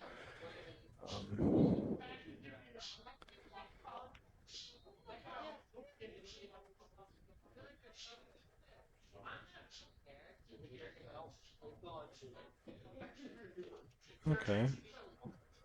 So it looks like he tried to play a safe, but sorry, I looked at the comments, so I kind of missed the shot. I guess I could have hit the replay real quick. Yeah, it's good to hear, Howard. Awesome. Thank you. Yeah, Derek's doing a great job with the room. I don't have anything to do with it anymore, but yeah, he's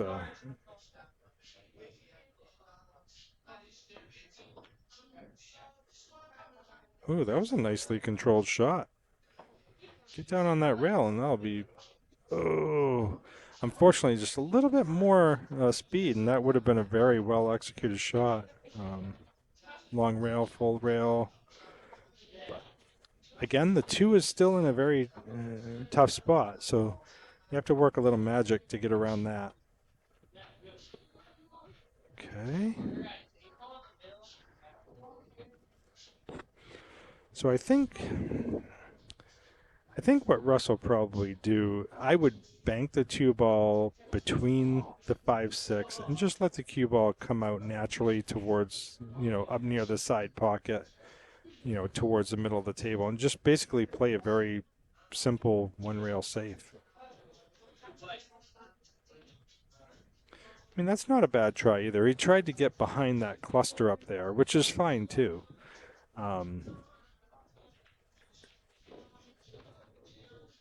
He got the 2 on the other end of the table, cue ball on the other opposite end of the table. So obviously that is probably the best case scenario if you're going to leave them a shot.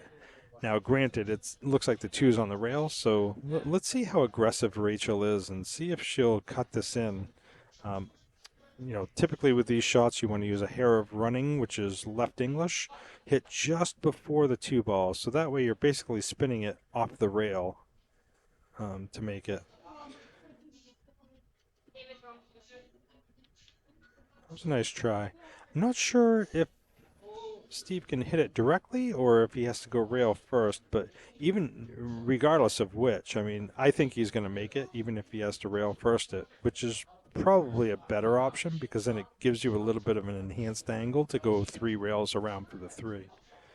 So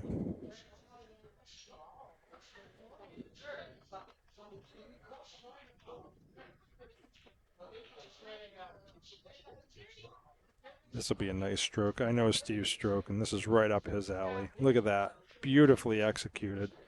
I'm going to do another replay on that, folks, just because you can see his stroke. Straightforward, cue on the table, stayed down, executed the shot, got up to witness his results, and yeah, it's all over but the crying. Yeah, Derek's not here tonight, Howard, but yeah, that's awesome. I'm sure he'll see the comments. He was in the stream earlier as a guest, so I don't know if he's still in there, but I'm glad that it's working out for sure. Charles Gray just joined us not too long ago. Charles, great guy. Plays in the local league here in Sharkies.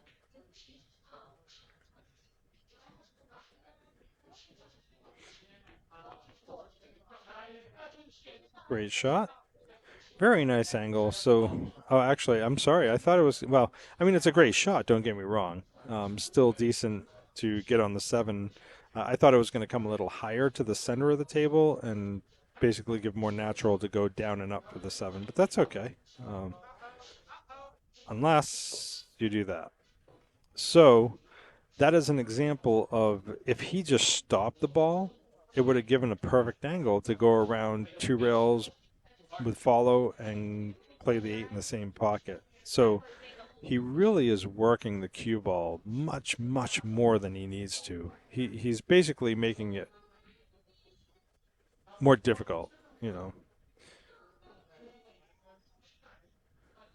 Back to the kiss example. Keep it simple, Steve. Very good.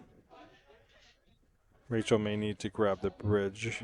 Cue ball's in the opposite end of the table, but that's okay. I mean, this is a simple stop shot or just rolling ball shot.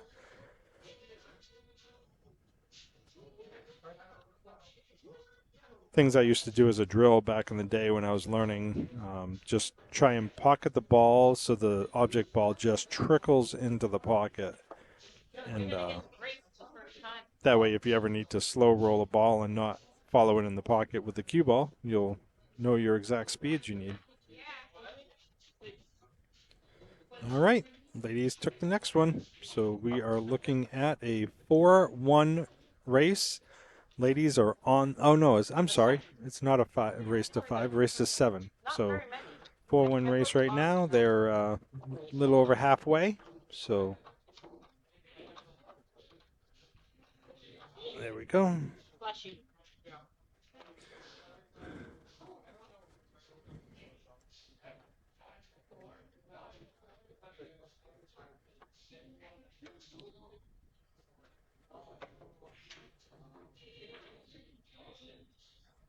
Okay. Rachel's up to break. For those of you just joining us, I don't think there's too many new people joining in at this second, but we have Steve Sutton and Russ Holmes versus Rachel Lang and Erica Testa. I've said it once, I'll say it again. Their Fargo ratings is almost spot on for equal skill range, so I knew this was going to be a super fun night. And it played out to be that way, too. 8-ball, they went hill. I'm expecting Steve and Russ to really turn it on because they're grinders. They're not just going to fold. So even though Erica and Rachel are on the hill, you know, don't take them for granted because they want blood just like you. That's a great thin hit.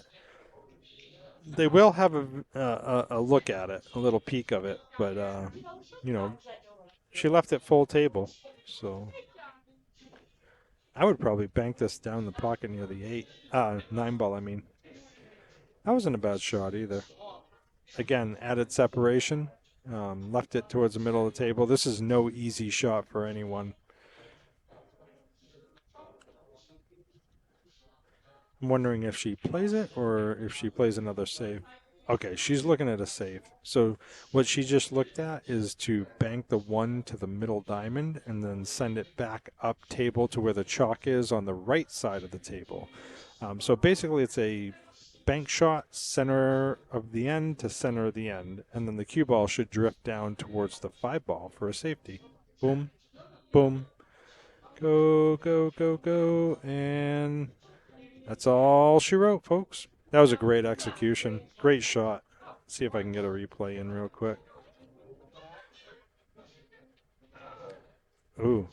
So a little nudge on that spot brought it more to the left, but again, it would have been hidden regardless. It would have been more hidden behind the 6. So looks like Steve's going to do a 1-rail kick. It's the thing about 9-ball. It's not call pocket, so ooh, I am really shocked by that. I would have put money on it that Steve would have hit that. So I'm not really sure what happened there. I don't know if he was overly confident or what, but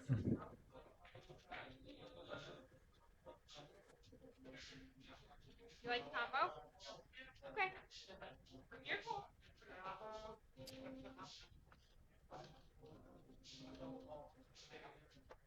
yeah, I just saw that comment, Howard.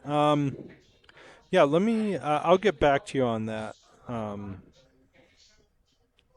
Rochelle and I just recently purchased a house, so we've been super busy with it, and you know, even though December is a ways away, it's been quite the project. So my weekends are super busy as of late. That's why I haven't really been playing in tournaments and stuff. But yeah, I appreciate that offer. I'll keep that in mind. I'll let Rochelle know and go from there.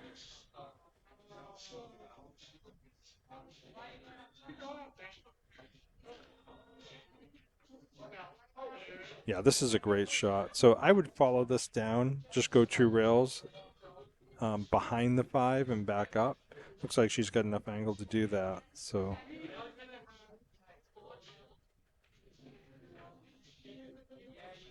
yeah, see, she used a little inside English to try and hold the cue ball for the short side.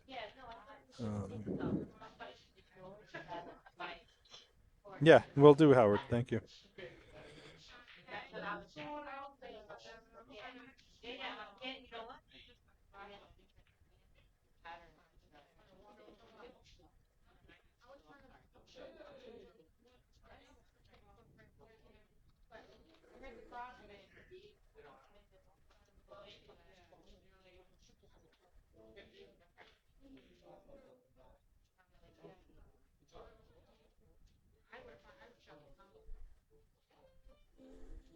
Okay.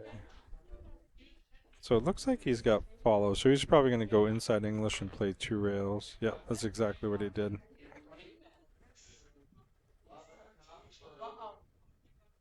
See, yeah. Again, I hate critiquing and giving my opinion, but I think he probably, instead of going forward, I would have shot it with center and brought it to the other side of the 6, towards the middle of the table, because then it would have allowed Russ to shoot the 6 to get the cue ball towards the 7 position. The way that Steve went, he was shooting into the 6 away from the 7, so it's really going the opposite direction for the next shot. I try and think, 3-ball patterns as best I can, and of course you have to reevaluate when something doesn't go wrong, but at least you can see the angles and where you want to favor and where you don't, and kind of play to those options. But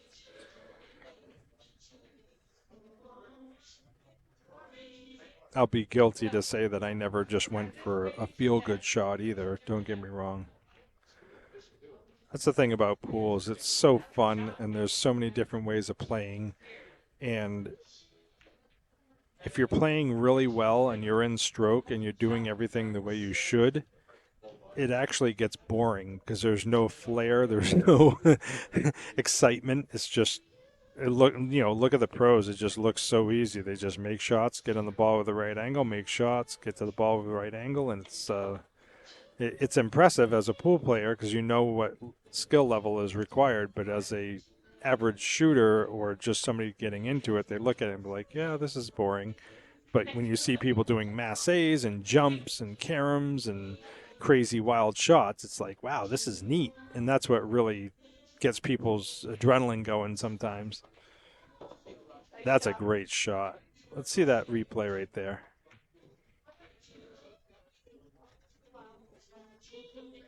Great shot. So here's a key example. Without a shadow of a doubt, Steve needs to focus, buckle down, play this with inside or right English, if you will.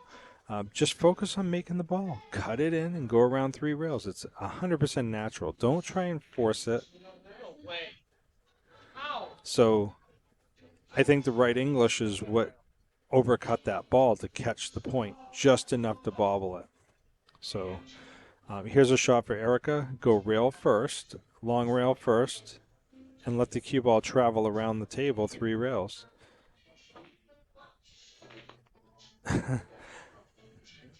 I'm actually really shocked that she did that. Not to say that that's a bad shot for Rachel, because it's not. Rachel will make this. I mean, she's a phenomenal shooter. But they're not allowing the angles to work for them in a lot of cases, so they really have to be more cognizant of that,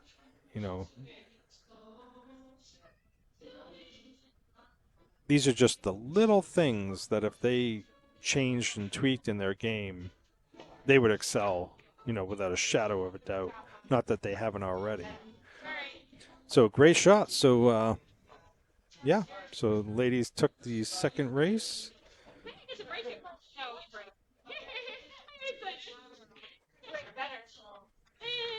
Looks like Steve's taking a quick break.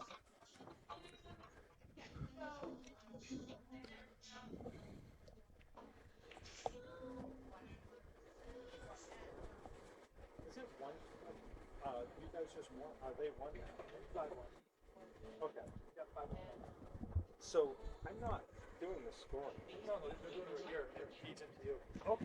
Yeah. Because I'm pushing the thing. No. Like, Yeah. what the I guess hell they is they have a tablet out here, and I guess when they do the score, it relays stuff here. I thought the ghosts were in here with me. And I'm like, Chris Freeman, are you fucking with me right now? Are you messing with me right now? I don't care. It doesn't matter. It'll shut it off with the music, I think. Oh, okay. I don't want it to shut it down. Shut it down.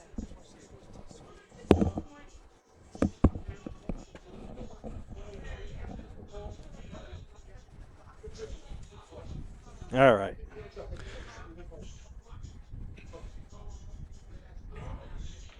So I figured out, well, I didn't figure out, but I found out the dilemma of the scorekeeping. So this goes to show how often I do the Friday night fight. Little did I know that they now have a scorer out in the gaming area. So when they're done with the rack, they go over and push the button and it scores it. Here I am thinking that the ghosts are doing it, or it's a major delay whenever I hit the button and I'm mashing it. So kind of funny. Who knew? Not me. All right. So we are back in action. Looks like Steve's back from the restroom, so Erica's up to bat. We have a 1-5 score, a race to 7 and 9 ball. I forgot to ask him if the 9 on the break wins, but they are playing 3-foul rule. I don't know if they're playing call 9 ball or not. Couple questionable factors, and I'm sorry for not having those details. But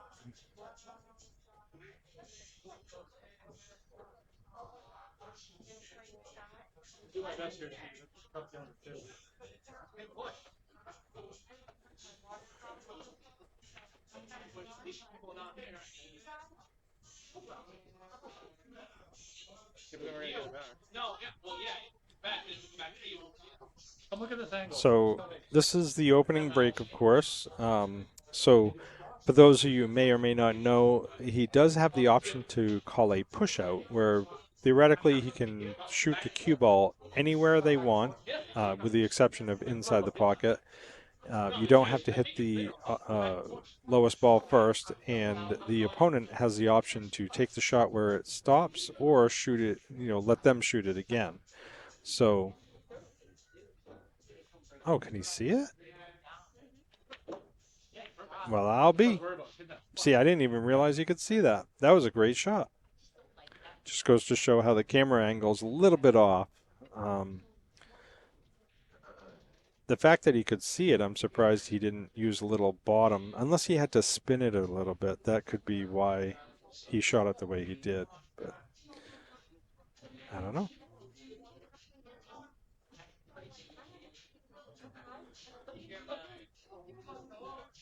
Danny Reen just joined us. Hey, Dan. Stuart here in the booth. Danny's a good friend, longtime pool player as well.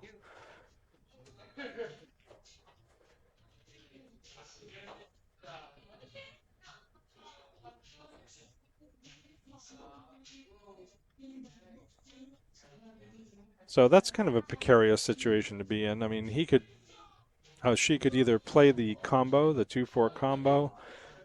She may opt to play some form of a safe, then hit the 2, bring the cue ball around table. Yeah, see, there was a lot of buffers there to go with. So that was a great shot.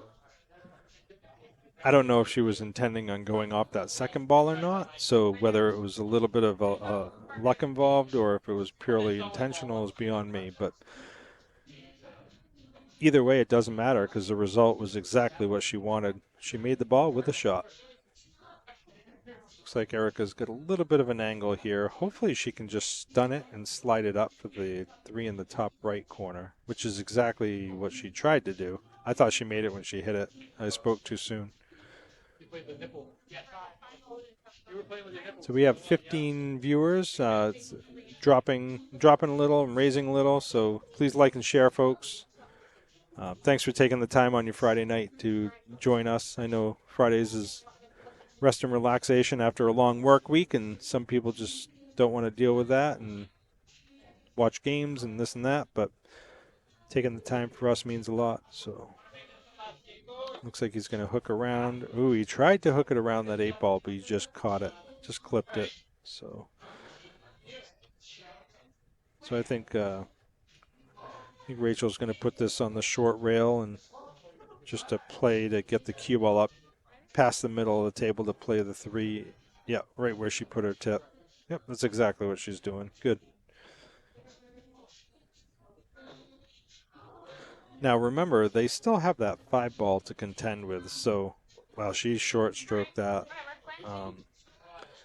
I mean, if Erica wanted to get real aggressive, she could play the bank on the 3 and break out the 5. But what I don't like about that shot is even if she makes the 3, it's kind of a sellout because if they don't have a shot on the 5, then, that 3 is really for nothing.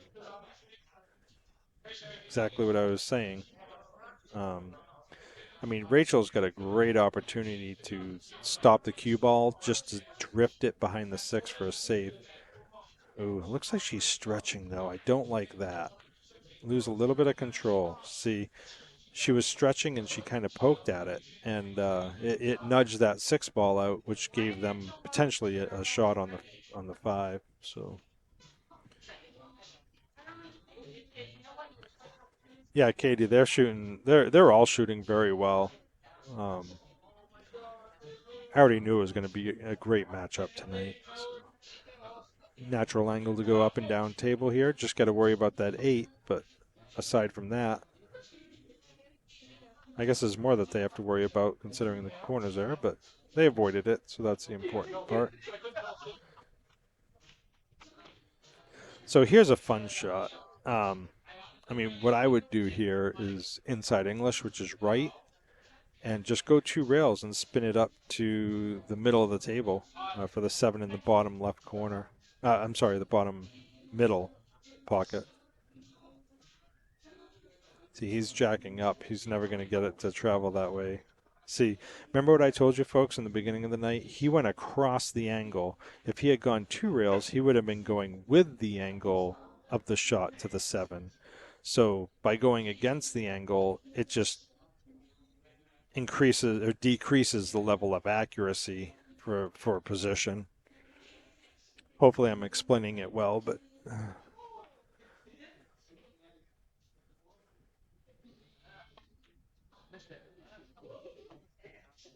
oh, that's unfortunate. So, I mean, he had a shot.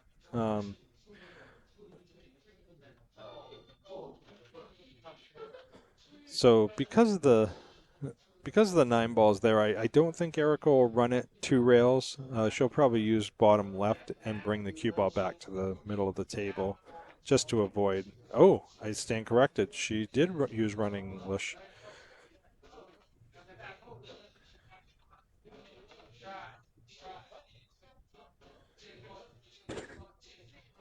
So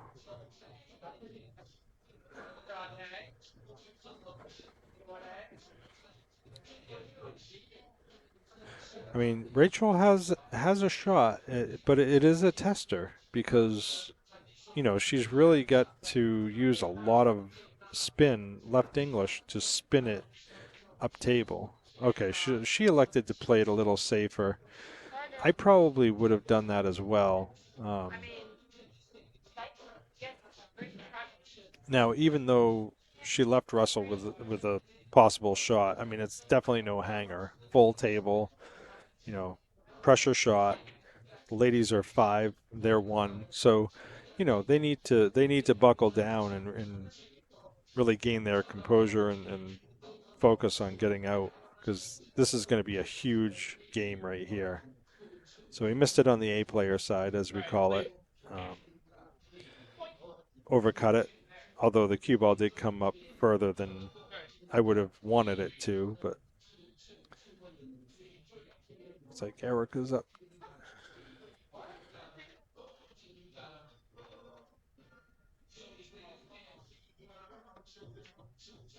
Oh, she undercut it. And her speed was a little...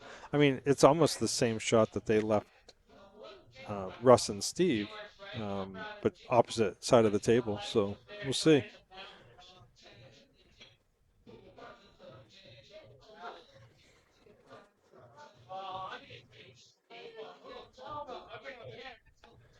So again, just focus on overcutting it ever so slightly. Play it to the right edge of the corner. Well, that was a very large overcut. So it looks like this one's going to be done deal as far as the 8 ball goes. I probably shouldn't curse her, but I don't believe in that stuff. Doesn't matter what I say. If they're going to make it, they're going to make it.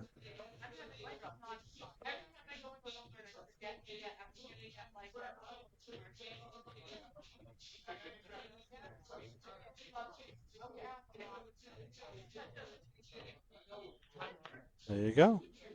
Very nice shot. Slow down. Don't get on the rail. Big bounce. So she left Erica a cut shot. I mean, I think Erica's gonna make this okay. She's just gonna be a little careful of that corner pocket scratch. I'm not worried about the side. It's the corner that's really going to be the culprit. So, um,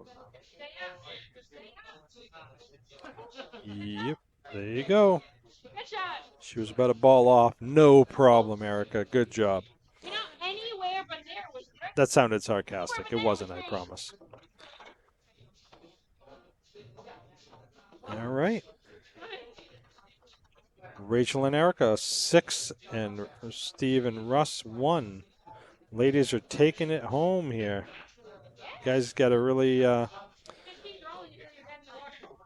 get a win or two under their belt. And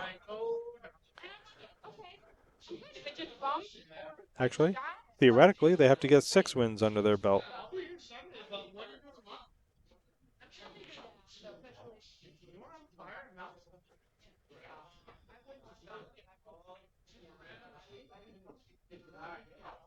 Rachel's break. She's got such a great break. Typically, she has a really nice spread, and I mean, she usually makes a ball each break. So many factors play a part in the outcome of the break, and you know, that's the one thing that I did not spend enough time on in my career of pool is focusing on my break, because that is theoretically the most important shot on the table. It's the first shot, and it controls every other shot to follow when you really think about it. So people think, oh, just bash them and try and spread them and do the best you can. No. You watch the pros. When they break, they're ensuring that that one ball, that the cue ball's in the middle of the table for every opportunity to hit the next ball, and the balls are spread, and they make something.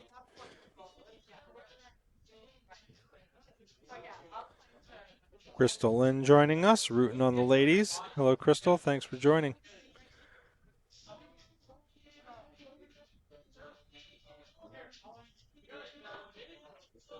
Ooh, what a solid hit. I mean, that was such a great controlled hit. You know, there was a lot of balls blocking. She was more or less going for a good hit in hopes of leaving it difficult. I have a feeling Steve's going to lock them up behind that 4-6 for a safety. We'll see.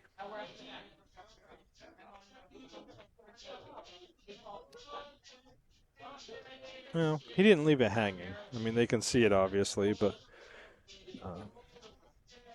I wonder if she's going to try and favor the right side of the pocket.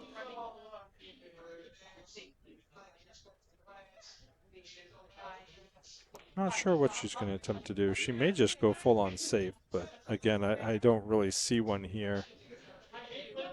Okay, she was trying to get behind the 3 with the cue ball. So, I mean, that was a great attempt. I can definitely see the theory of what her goal was, and you know, it's if you have a plan and it doesn't succeed, then don't beat yourself up over it. But if you shoot something blindly and say, hey, why didn't it do something better? Shame on you. We got 17 viewers, so it's climbing up a little bit. Thank you, everyone, for joining us on a Friday night. We're at Sharky's Billiards here in Somersworth, New Hampshire, owned by Derek LePan. Great location, great business, great owner. Keeps the place clean. Clientele is really welcoming. It is a family atmosphere pool hall. It's not like what some people think of as dark and dismal and cigarette smoke everywhere. We haven't had that since September 17th of 2017, I think it is.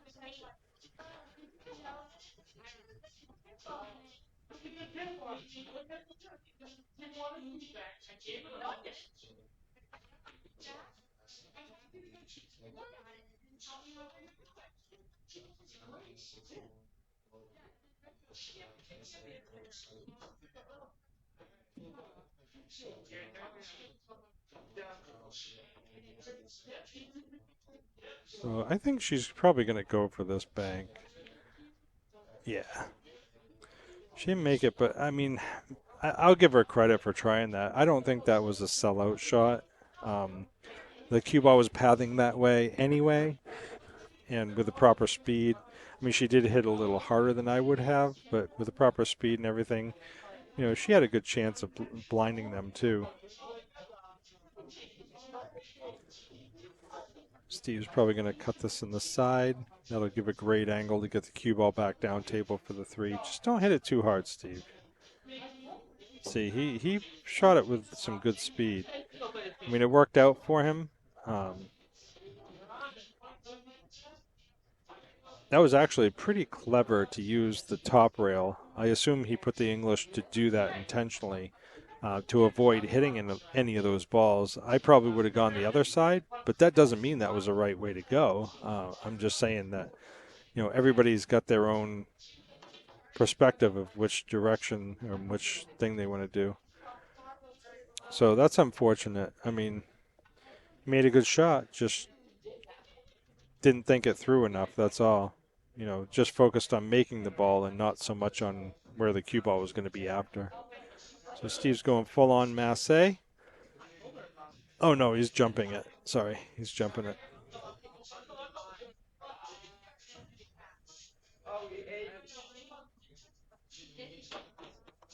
And there you go, ladies and gentlemen. Play the replay. Definitely worthy of a replay. He's getting so good at that jump cue. I think I remember when he first got it. And, I mean, he was okay at jumping, but not a lot of accuracy. Now I've seen him make several jump shots tonight, so that just shows that his skill in the jump platform is getting better and better.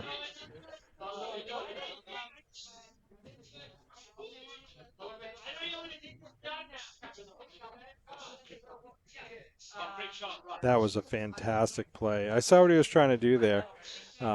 Safety's to approve. That was a really nice try.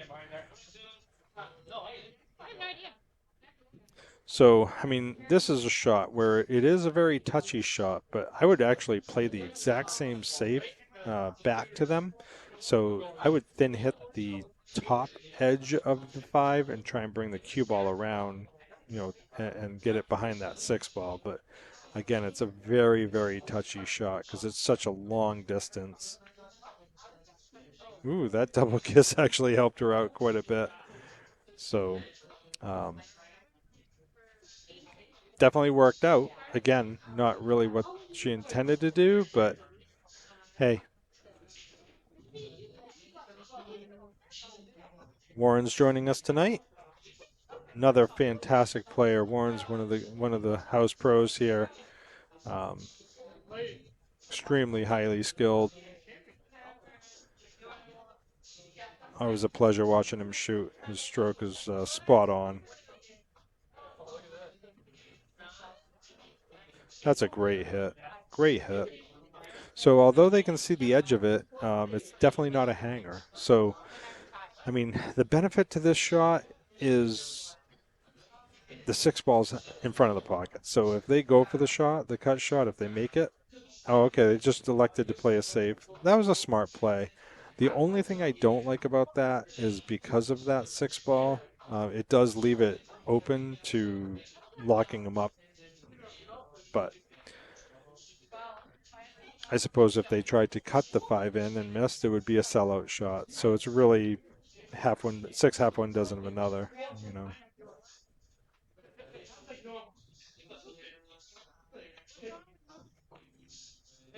Here it is.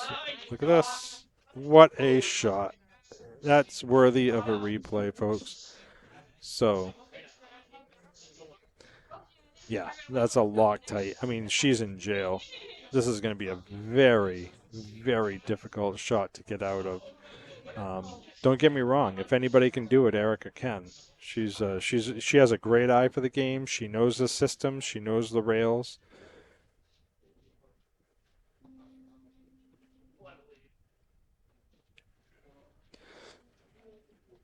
Not recently, but I have played. I have played Erica quite a bit over the years, and me having such a defensive game. I mean, she's definitely crawled her way out of sticky situations. So a little bit of a jacked up maneuver. Hopefully, she doesn't jump it off the table. She's got. I know her stroke fairly well, and in high stressful situations, she's a little jabby. So I'm hoping she doesn't jump it.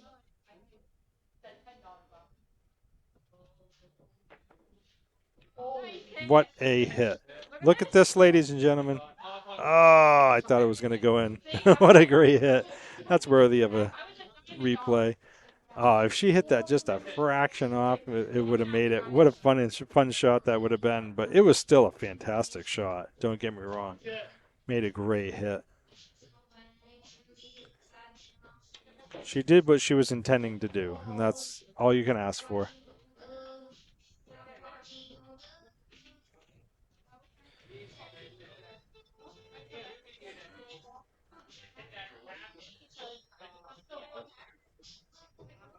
All right, pretty much cookie cutter pattern here. I would follow it or draw it a hair just to give a little bit of an angle.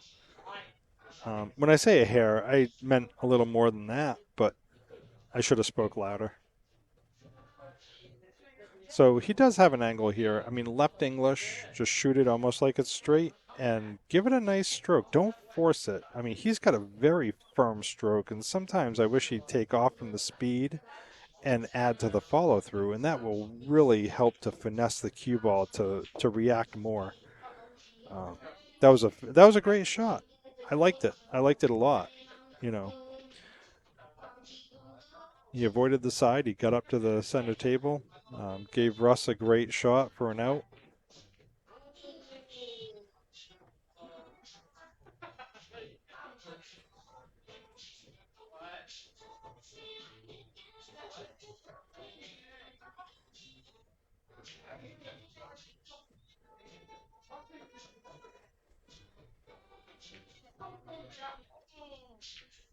That's a great shot. Yep, good speed. So, I mean, he he pointed at the table like he didn't want it to travel as far. But you know what? When you're shooting a shot like that, a high pressure shot with the ladies on the hill, only needing one game, I mean, you have to commit to it, and you have to be happy with that. Pressure's on Steve now, but I've seen him shoot. I know how he shoots, and this is not a deal breaker for him. He's going to make this.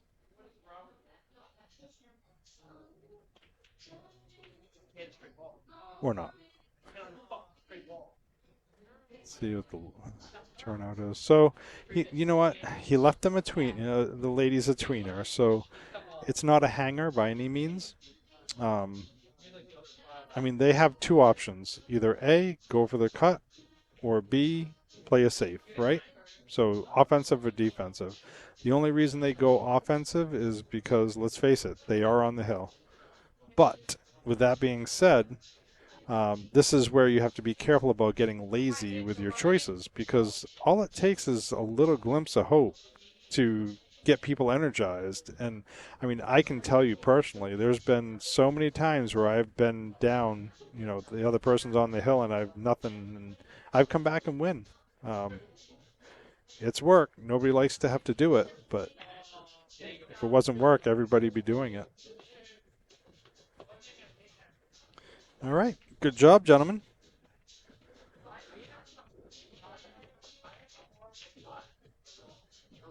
So we have a 6-2 race now. As soon as they update the scoreboard. There it is.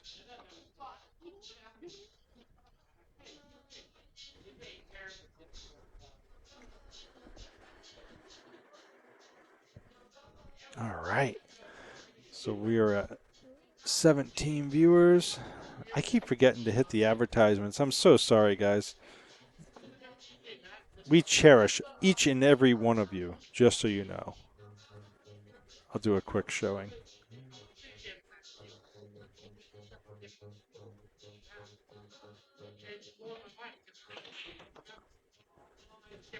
5 ball on the side. So, unfortunately, the 1 ball sat in a precarious situation, but I mean, I'd probably bank the 1 up to the 7, leave the cue ball on the opposite side of the table on the bottom rail, just for a little safety, just to start it out. I guess they could bank the 1 back up to the center short rail between the 3-9, but that's dangerous because you're sending the 1 ball near the 9 ball. You wouldn't want them to have the opportunity to play a carom or combo or anything like that. And that's what he did. What I said was a risky shot is what he chose to do. But he controlled the cue ball perfectly. So if they don't hit that 9, or the 1, I should say, then they have a great opportunity at playing the 1-9. I think Erica's probably just going to shoot the 9 and move it. I only say that because of their previous decisions in getting quick wins out of the way. If I can't have it, neither can you, is kind of the concept, I guess.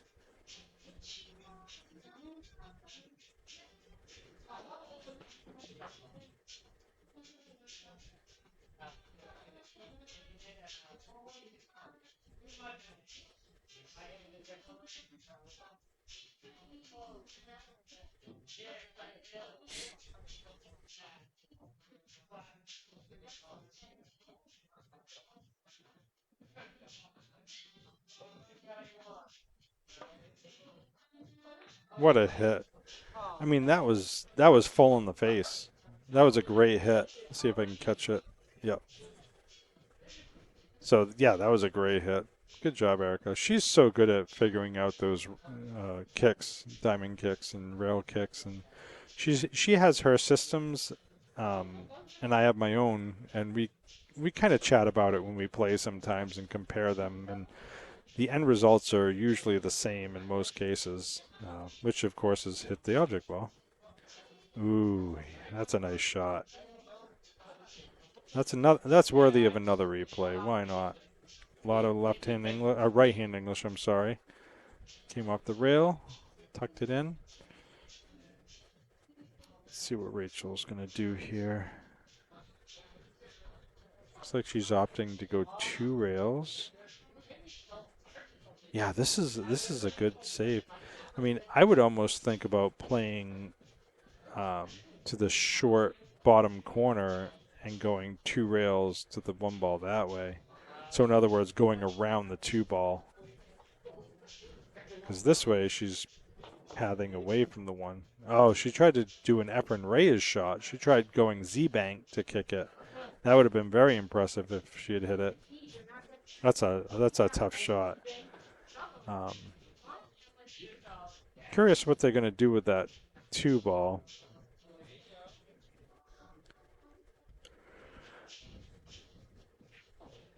I mean, we talked about it before earlier in the night. It's about being in control of the table. You know, rule number 1, never give up control of the table. So if they make the 1, they're kind of giving up control. Sure, you can play it safe with the 2, but remember, you don't have to make the 1. You can play into the 1 to hide behind the 2-3 as a safe or something to that extent, and then just, you know, wean your options after that. Yeah, he was trying to go forward with the cue ball to tuck it behind the 2-3, but the 1 ball hit it on the way back. But that was a nice try. That was a good attempt. The thought was there, the process. Erica's tuning in here, or logging. She's watching.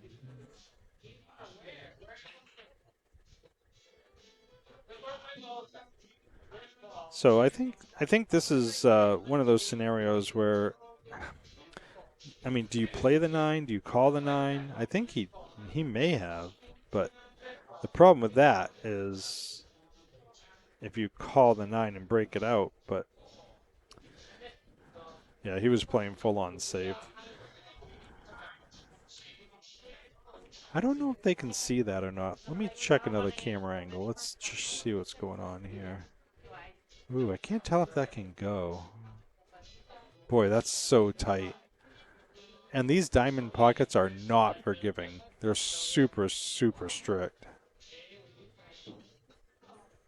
She might be able to just slow, or he might be able to just slow roll it in. Oh, okay. Strictly played it safe, but hit a little firm. Yeah. So,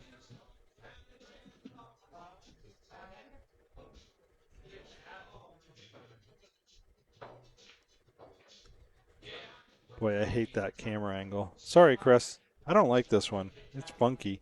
It's like digital.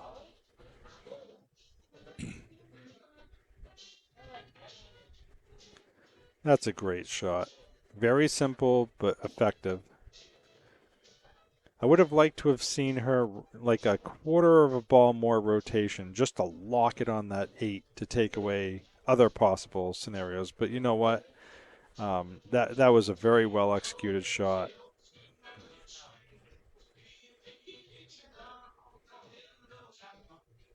I would almost play this just below the 7 and go one rail with right English to kick it, because that's the path of least resistance.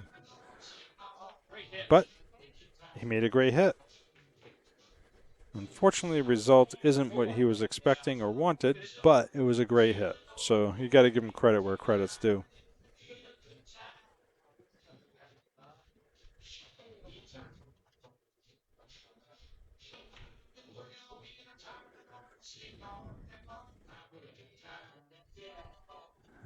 Erica's just going to stop it or drift it up a hair. Yep, just like that. Not too far because she wants to be able to see it beyond that 3. It's probably a good thing that she followed it up a little bit more than I thought, because, you know, if she had too much angle, she'd never be able to hold it for the 3. So I think if Rachel just kind of draws this with bottom left and spins it behind it, it's exactly what I said. Yep, that's a great shot. Very well controlled, perfect angle. Just center top, bring it back up to the middle of the table or a little further than the middle. Don't overthink anything. Don't try and hold anything. That's a great shot, right to the middle of the table. It's exactly where you want to be. Rachel can either stroke the 6 in and let the cue ball go 2 rails, you know, top rail to the top of the screen to the bottom of the screen back to the middle, or she can slow roll it and just let the cue ball drift to the middle.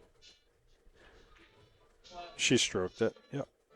I can't fault her for that attempt. I mean, she was kind of stretching and it looked like she jumped up in the middle of the stroke or during the stroke, but I can't fault her for wanting to let her stroke out, just because if you feel it, you feel it.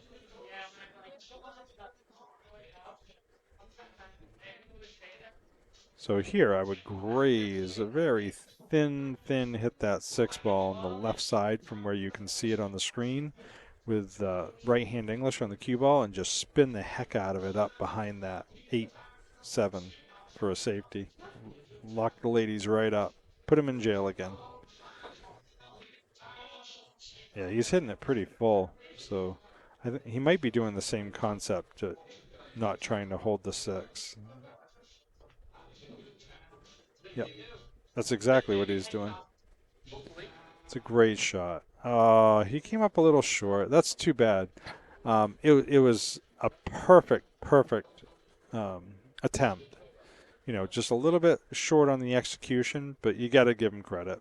So, with that being said, same exact shot. I don't know. Can she not see it? Oh, wow. She's kind of jacking up like she has to scoot around the 8. I guess she can't see it fully. See if the same result will happen. Oh, the 6 ball's heading there. Oh, look at that 8 ball. Oh. Well, I don't know how much that really benefited them. Well, I mean, they're still at the table, so anything's a benefit if you're still there, right? Hey, Austin. Thanks for joining us. Austin's a great guy, really nice. I've only met him a few times in discussion and stuff, but he's an uprising player himself. Class act guy from what I can tell.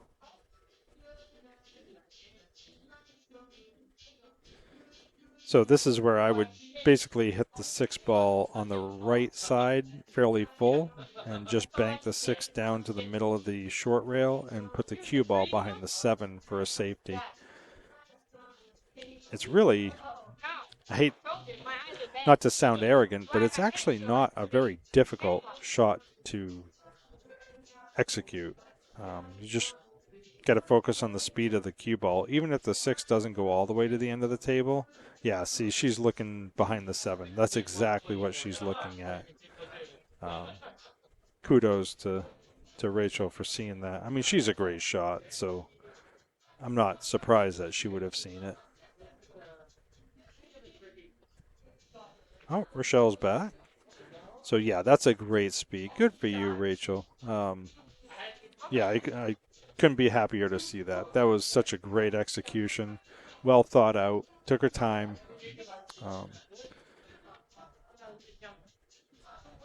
Wonder if, oh yeah, I think he's got his jump stick in his hand, maybe.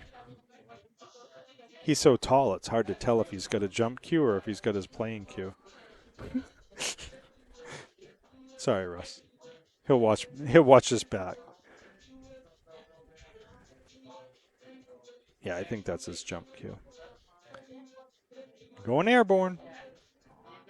Hold on to your hats, ladies and gentlemen. I got my finger on the replay button just in case. Oh yeah, here he goes. What a hit. What a hit. Why not? We'll do a replay. He nearly, I mean, he nearly cut it in. Going for the hit, but he was very fortunate with the leave. It looks like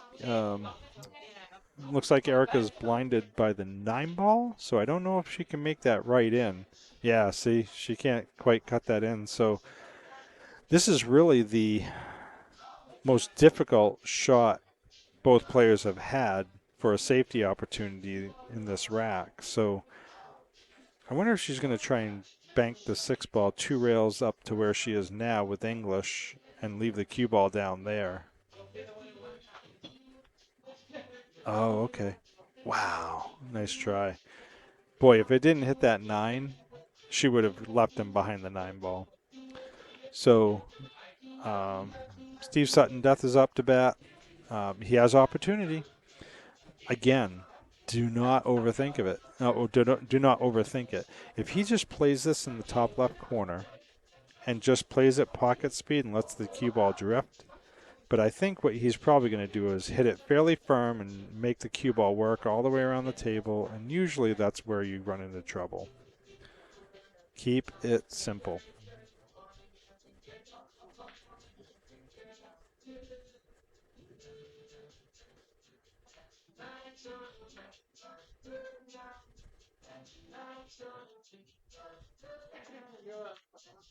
Look at that, folks. Beautiful shot. Smooth. Executed it greatly. That was a great shot. That was worthy of an instant replay, but I'm sorry I didn't do it, Steve. I was too awe-inspired by your stroke. That was a great shot.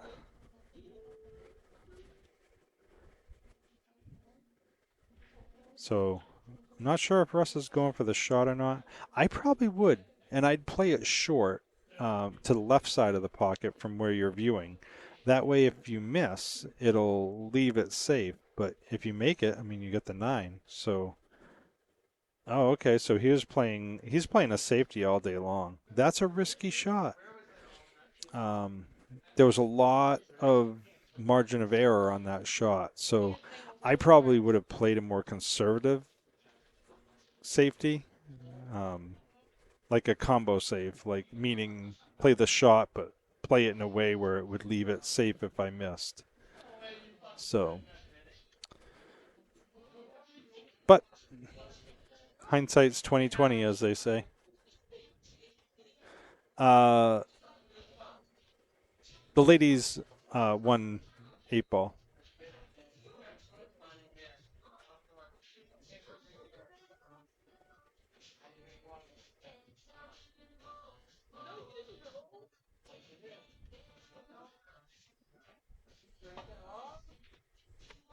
Ooh, she overcut it just a hair, giving them another opportunity. There is a lot of blue, but it's this is one of those situations where even though it's a stressful shot because of the score, ladies being on the hill, play it conservatively. Play it to the right edge of the pocket, the corner pocket, and play your speed right. That's the important thing on this shot, is playing at speed. Because if you hit it too hard, it's a sellout shot. See, he played the speed well. He played it a little bit on the right side of the pocket, so if you miss, you're leaving long distance with the ball in the middle of the rail. That's exactly how he should have executed it if he were to miss it. I know many of you are saying, well, why not just make it? But you know what? It's easy to say from the chair, but when you're playing and there's jelly beans on the line, you're thinking different.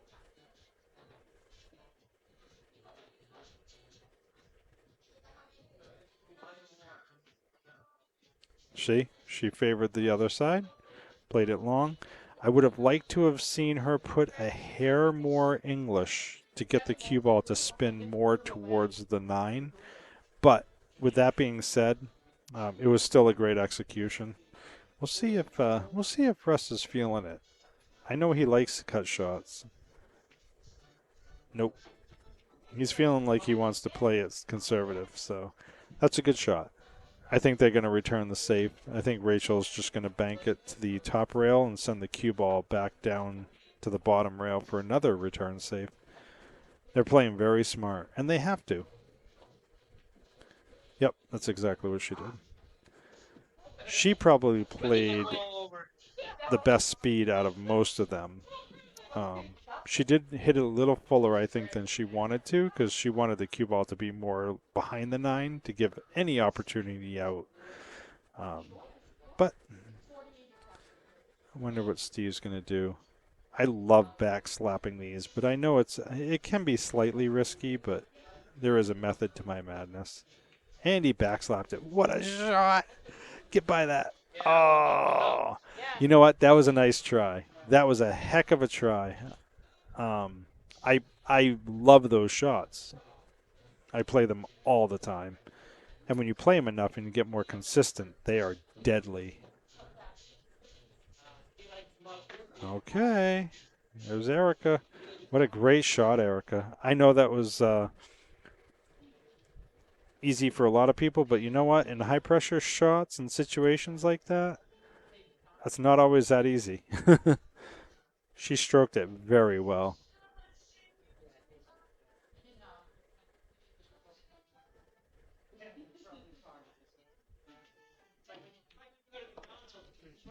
All right. Ladies took the 9 ball, so yeah, reigning champions for tonight. Well, it is 11 o'clock. I think Russ just gave me the cutoff symbol or sign, so I think they're calling it quits. But thank you all very, very much. I really do appreciate you spending your night with me and the players, and it means a lot when you tune in. Check us out next week. And just to bring up the schedule one more time. For next week, we got Eddie Joe versus Jimmy Elzy, 458, 434. So very, very closely handicapped. So that's going to be a good match too. So don't hesitate to tune in. Check it out.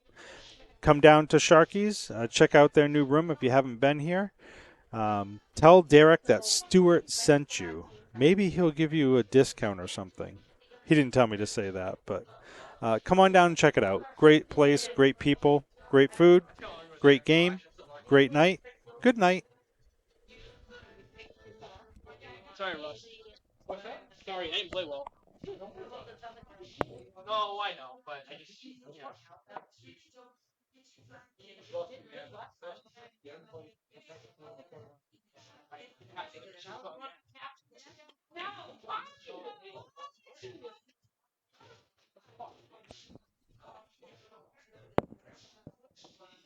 Why?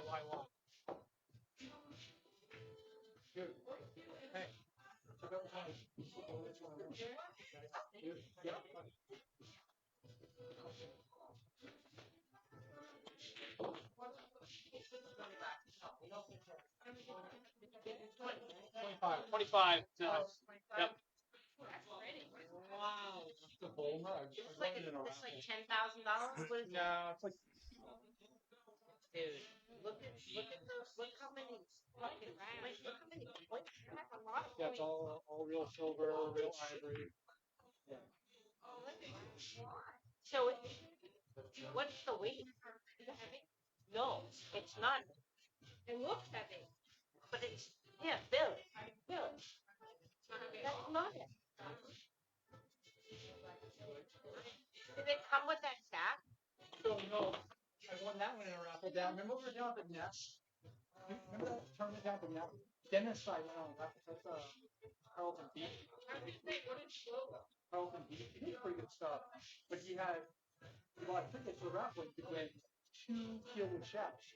So Dennis and I made a deal. Hey, if you win, you'll give me one. If I win, I'll give you one. He ended up winning. So you got this. So I got the shot. Yeah. That's cool. You should take a shot. It's really pretty. I like the wrap, like the red leather. This feels good. Raw with that. Yeah.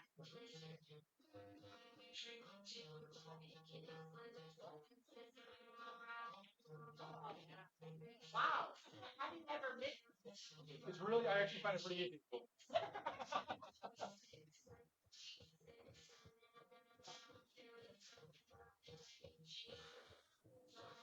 Oh my god. I'm like this. Good, everyone. So, After me, Kate, thank you.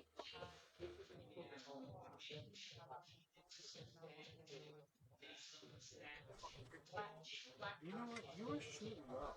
You were stroking the ball well. I don't think I was. You were stroking the ball well. I think. No, it's. I mean, it does. I mean, it's what it is.